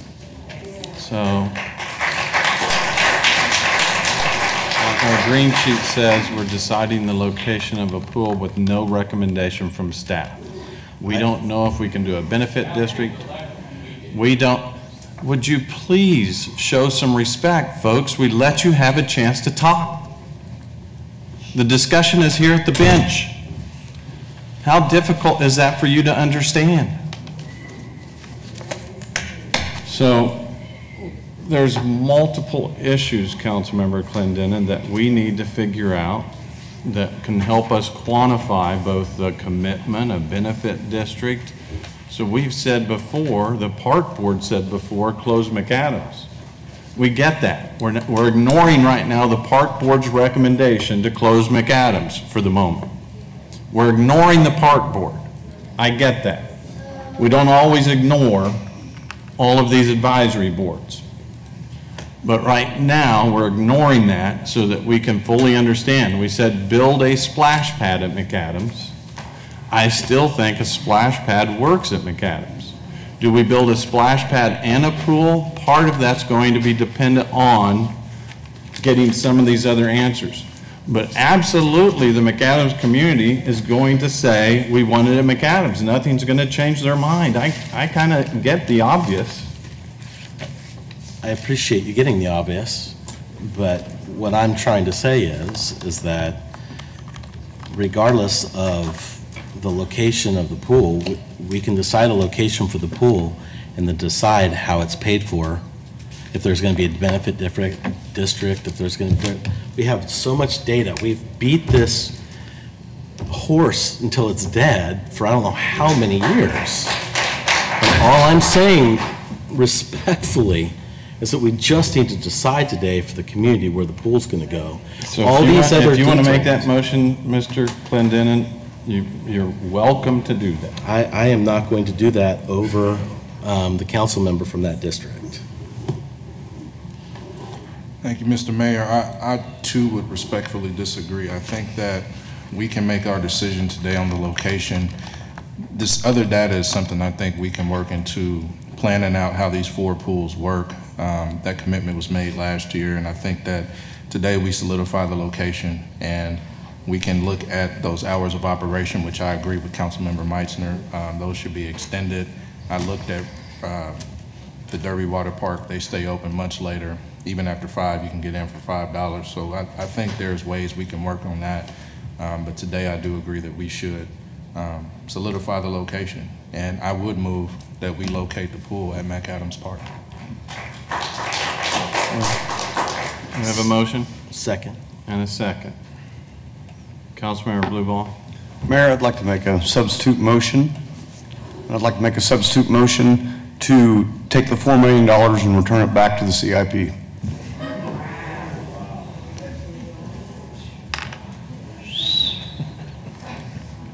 So we have a motion to return the $4 million to the CIP. So, and dies for a lack of a second. I would make a substitute motion that we simply defer this to a later date when we have a better understanding of hours, benefit district, all of those things that need to go into a better understanding of how this will work and how we can pay for it. I don't want to get into a plan where we just simply say, let's do this and we'll figure out how to pay for it later. So my motion is defer until we get additional information. Second. So we have a motion and a second to defer. So by our rules, we vote on the substitute motion first. Are there any other comments? Yes, Mr. Mayor. Okay. I just believe that, again, as we continue to take time and do study after study, we know that the farther east you put a pool where people have easy access, your numbers, your park board, whoever is going to say, yeah, let's put it there. That has been the trend. It is so important that this community have access to a water park in that community. The data, as we see who lives there now, supports it. The community will support it. And I cannot support deferring this once again for more information that's going to continue to push this farther east. So we don't know that more information is going to support putting it in a different place. I don't know that you can make that judgment until we get staff's full evaluation. We can't say that. I don't think staff's saying that. So we have a motion to defer and a second. Any other questions? Cast your vote.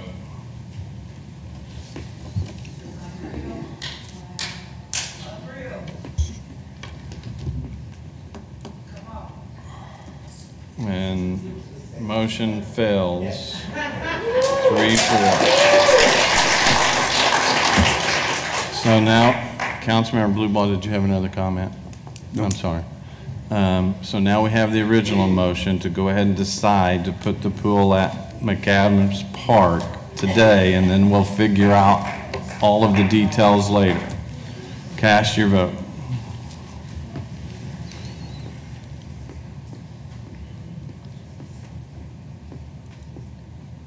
And the motion passes 4-3. Oh, fails, I'm sorry, motion fails 4-3.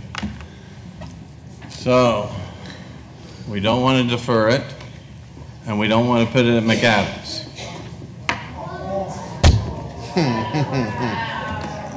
So,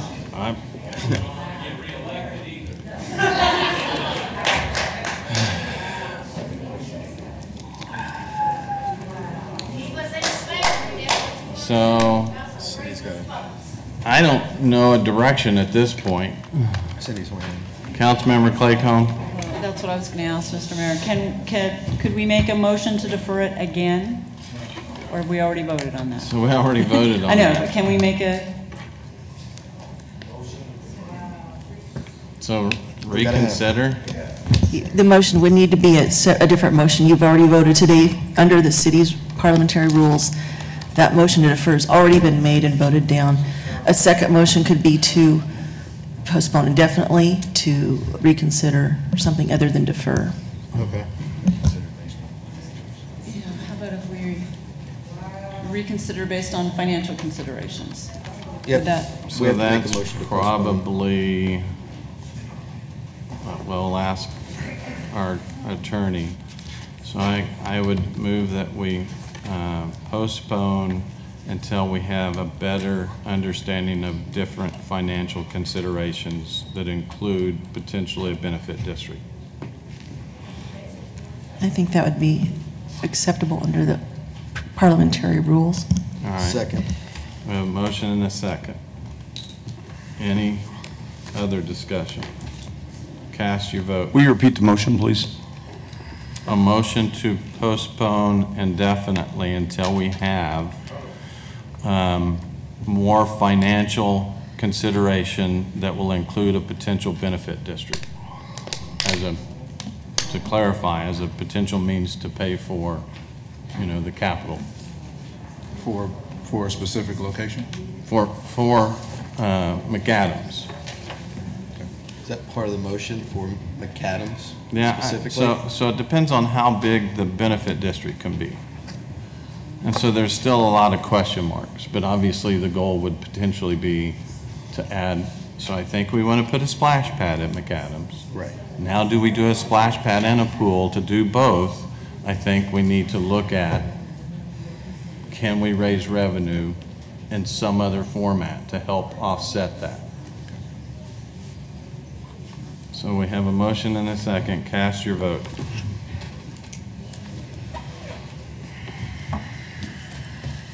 Motion passes 7-0. Let's take a 5-minute recess.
cameras? Give us a thumbs up. Can you see him in there? We're good. All right. We have re-adjourned the meeting after our recess and ready to hear the next item. Madam Clerk, you want to call the next item? Repair or removal of dangerous and unsafe structures. Good morning, Mayor, City Council. Deb Legg with MABCD. 1940 South Meridian in Council District 4 was before the Board of Code Standards and Appeals on November 6th of 2017. Owners were present at the meeting to represent the property as well as concerned neighboring property owners. The board voted at that meeting to allow 90 days to provide a structural engineer's report to MABCD and repair the structure. The other piece of that motion was if that was not done, the property be referred to City Council with a recommendation for 10 days to start and 10 days to complete demolition. So on May 1st, we submitted a report with respect to the dangerous and unsafe conditions on the property, and the City Council voted to place it on this agenda for the public hearing. You have before you some pictures right after the fire, a little bit of history on this. We started a case on this following a fire in late February of 2017. We started an emergency demolition case because of the condition of the property, and it was open. Shortly thereafter, the property owner had it boarded up, so the emergency demolition case ended, and we started formal condemnation process. They did hire a contractor who failed to do any work on the property. Since that time, work has been done. The quality of the work is poor. There are a number of permits. There has been no structural engineer's report submitted. There's been no framing inspection that has passed. There's some serious deflection on both the north and south slopes of the roof that would indicate that either rafters weren't repaired adequately after the fire or weren't repaired at all. And again, we have not had framing inspection on this. The taxes are current. There are no special assessments. We haven't done cleanup. The property is completely fenced. As you can see, it also has barbed wire fencing. So we're not able to get up to the property to see in windows. Excuse me. There is now tall grass and weeds and some small amount of debris on the premises. The property owners are present today, and as well as some property owners that own adjacent property that have a concern about this property. And they're interested in addressing council. Staff's recommendation would be to accept the Board of Code Standards and Appeals recommended action and allow 10 days to start and 10 days to complete demolition of the structure. Again, while it's difficult to tell from these pictures, because from this view, it doesn't look that bad, we have serious concerns about the structural integrity at this point. And I stand for questions, but also there are people here to speak. Any questions at this point? Did you have some questions, Councilman? Just wanted to hear from, can we hear from the property owner? Sure, absolutely. Let's call up the property owner.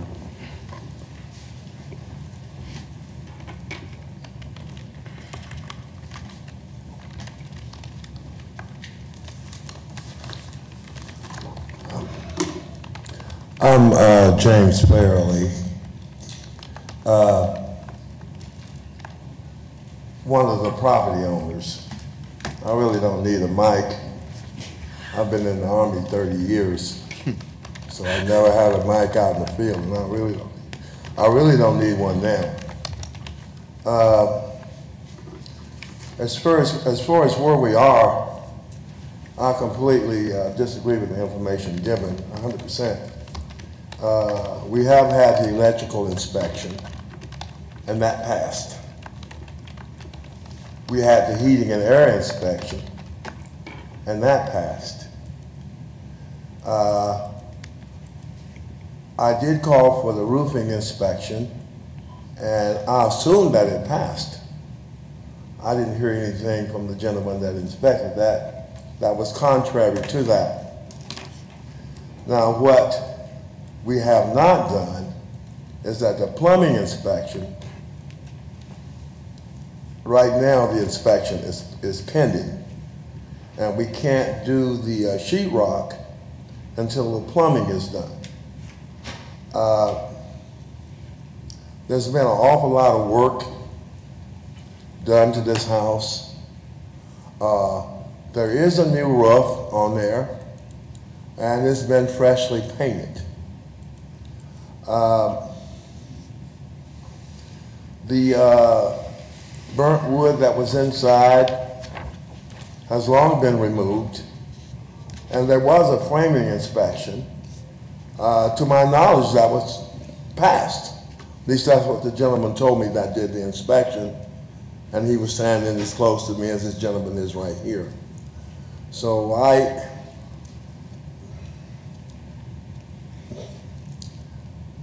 the report given by Deb, I completely disagree with, because all of these things have been called in for inspection. So let me ask this. Yes. If you've had the permits pulled and the inspections, all of that can easily be documented. Do you have the documentation? Whenever we do an inspection, we actually have to put a signature and say it's approved, it's passed. Do you have that documentation? I do not have that documentation with me. I should have it. But there is, that stuff should be recorded over in the office, which is across the street. So we can clear that up, can't we? Yes. I mean, I don't know how difficult it is to clear up records. So Councilmember Bluewald, how do you want to move forward, since there's such a discrepancy on did they take out a permit, did they get an inspection? I just need to know the truth. I mean, it looks like, you know, they are doing quite a bit of work on the house. And is this an investment property for you, or is this you plan to move into this? I'm just curious. This gentleman here is a principal, and he plans to move in it. Okay, okay. So is this something you think could be remedied in 60 days, 30 days? Yes, sir, because the only work that's left is that plumbing inspection, and we can't do the sheetrock until the plumbing is done. And the plumbing is done, but we haven't called in for the inspection. Okay. So, Deborah, is there some way they can work together to try to clear up the miscommunications that are going on here with the permits, or? Yeah, Councilmember Bluebard,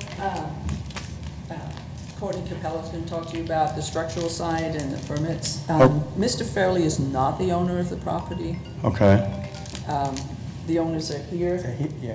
He did pull a permit for the work, and he stated that he had ownership in the property. He's a Class D contractor, not a Class C contractor. Okay. So he actually can't do the work on this property legally, not without being the owner. The Class D contractor's license allows the person holding it to do work on property they own only, not on other people's property. So I did want you to know that. Good morning, Council. My name is Courtney Capello. I'm building chief, building official for MABCD for City of Wichita, Sedgwick County. Regarding this property, we met with the BCSA in November. They provided direction, professionals provided the owner direction as to what they needed to see so that we could go forward on the structure. The structure, as you saw in the pictures, was badly damaged, both inside and outside. Exterior walls, bearing locations, and so the information that was requested by the BCSA was adequate. It needs to be done. And that was presented to them. They said they would provide that information. It wasn't done. So let me ask you this. Did you guys go in and inspect the structural framing? Have you looked at any of that? Our inspectors have looked at that. That's why, since we don't have a engineered structure, an engineer to provide us documentation, and we're not, our inspectors aren't engineers. That's why we require that structural engineer's report. So they're gonna have to get that done before we can even sign off on the framing. Correct. And after reviewing the permits this morning, just to provide you with accurate information that can be verified if necessary, framing inspection hasn't been passed. Normally in a structure that has been, a permit is pulled, trades are applied with, so you have mechanical, electrical, plumbing. Those inspections can be made prior to the framing inspection, but nothing should be covered up, not even the exterior walls as you see in the pictures, until the framing inspection has been done. So they may have to pull some of that back off, is what you're saying. According to the vinyl siding standards and ASTM standards, that siding isn't even applied properly, so that will have to be inspected. So Councilmember Blueball, do you mind if we hear from the owners? No, absolutely not. That's what I thought we were hearing from before. Are the owners here of the property? Yes, we are the owners. Yes. So now I'm really confused. So they aren't the owners? We are. They're the owners. Okay. We find nothing from, that shows James Fairley as the owner of this property. You're an owner? Yes, I'm one of the owners. Is this more of an issue of him not having a correct license to be doing this work? Is that what this is all about? Or? No, there's been no structural engineer's report that was required.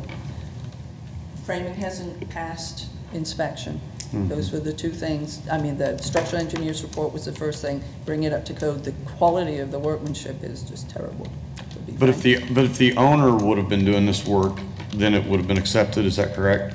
No. No. It still has to It still pass has to have inspection. inspections, and it still has to pass. It still has to meet code. So- It still has to be safe. Yeah, so everyone's very clear. We do these things, we inspect these properties, not only for your own benefit, but if you should transfer title down the road after everything's all sealed up and that thing collapses on the next owner, it's on us. And we can't allow that to happen. And so, Councilmember Blueball, I think you can give them time, but it sounds like they're gonna have to go back and tear some things out, potentially to have a full inspection. They're gonna have to have some engineering work done, and they're gonna have to comply somehow and bring the shoddy work up to standards. Mayor, before we do that, do you mind if we listen to the neighbors real quick before we try to establish a time, or if we're gonna? So yeah, did you have one more comment? I have a comment. All right, quickly. Okay. Move up to the mic, please. Okay. There's been an awful lot of miscommunication here. And we worked faithfully. Me and this gentleman have an ownership agreement. I don't know whether that's listed anywhere or not, but I do have an ownership agreement with him. So are you gonna live in the house also? No, I'm not gonna live in the house also. Okay, your ownership is just to flip it. Pardon me? Your ownership stake is just to sell it to him eventually, your ownership portion, or keep it. Yes, that's what's gonna happen, is I'm gonna sell him my interest, but we do have a written agreement between me and him as to the ownership Okay, of it. but it still has to meet inspection, and an engineering study needs to be done. I don't know what else we can do.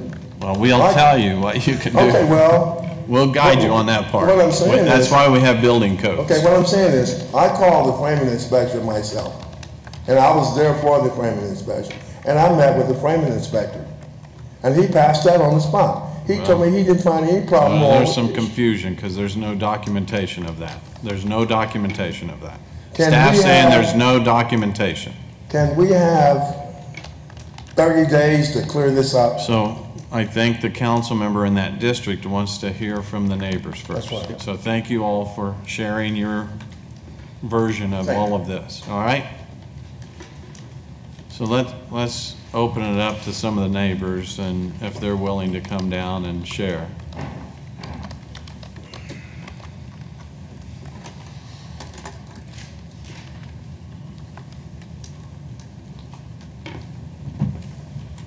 council members, mayor. My name is Walter Graham. I've owned the property adjacent to 1940 South Meridian for 20 years. And I have some notes here. 1940 South Meridian sat vacant for 5 years. During that time, police were summoned by neighbors to respond to incidents of gunfire, squatters, and illegal drug activities. The wiring on the house was stripped out by vandals. The outside air conditioning unit was stolen, as well as anything of value. February 1st, 2017, the house caught fire and sustained major structural damage. I was called to the scene by a neighbor. At the time, the house fire had just been extinguished. There was lots of fire trucks there. I asked 2 firemen at the scene what was their opinion of the damage. Both responded the house was compromised, meaning it was a total loss. Then I attended a meeting, I think it was in November of 17, a city-sponsored committee to discuss the fate of the structure. They had, the committee at that time made it clear, crystal clear, they had serious reservations about the structural condition of the vacant house due to a major fire 12 months prior. At that time, the owner, Mr.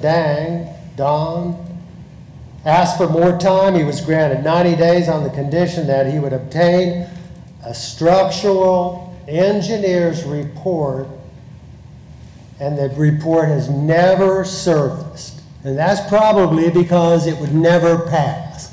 It was so charred. I used to help my dad build houses. I know a little bit about construction. All the ceiling rafters are charred and checkered. And if people want to cover it up, you can't see it, but it's still weak. I remember in 1962, we had a 15-inch record snowfall. 1972, 10 years later, we had 14-inch snowfall. I'm pretty sure that would have taken that roof out. I'm just awfully sure. That's just a burned out shell with some siding on it, and all kinds of some of the shoddiest work I've ever seen. And that's what I have to say about it. And the main thing I want to stress is that committee wanted a structural engineer's report, and it's never been produced. That's all I'm saying. Thank you. Are there any other neighbors? Thank you for listening. Thanks.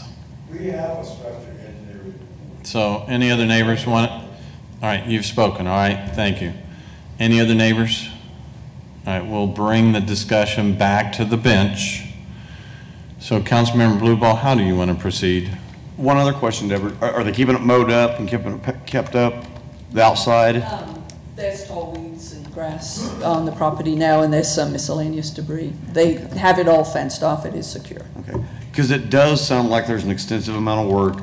I would like to grant them 60 days under the conditions you've got here. The taxes are paid, the structure's mowed and free of debris, and then I think there's going to be not much tolerance if it comes back here in 60 days. So let me make sure everyone understands.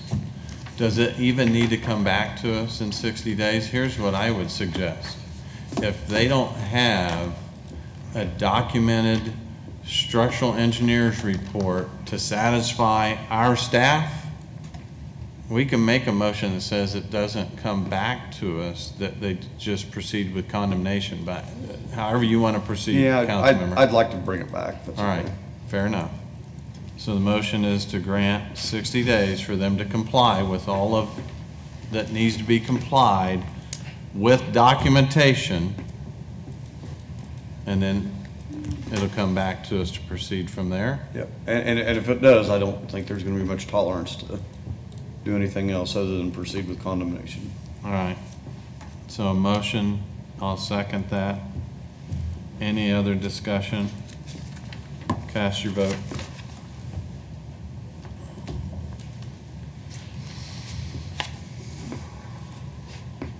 Motion Motion passes 7-0. Madam Clerk, next item, please.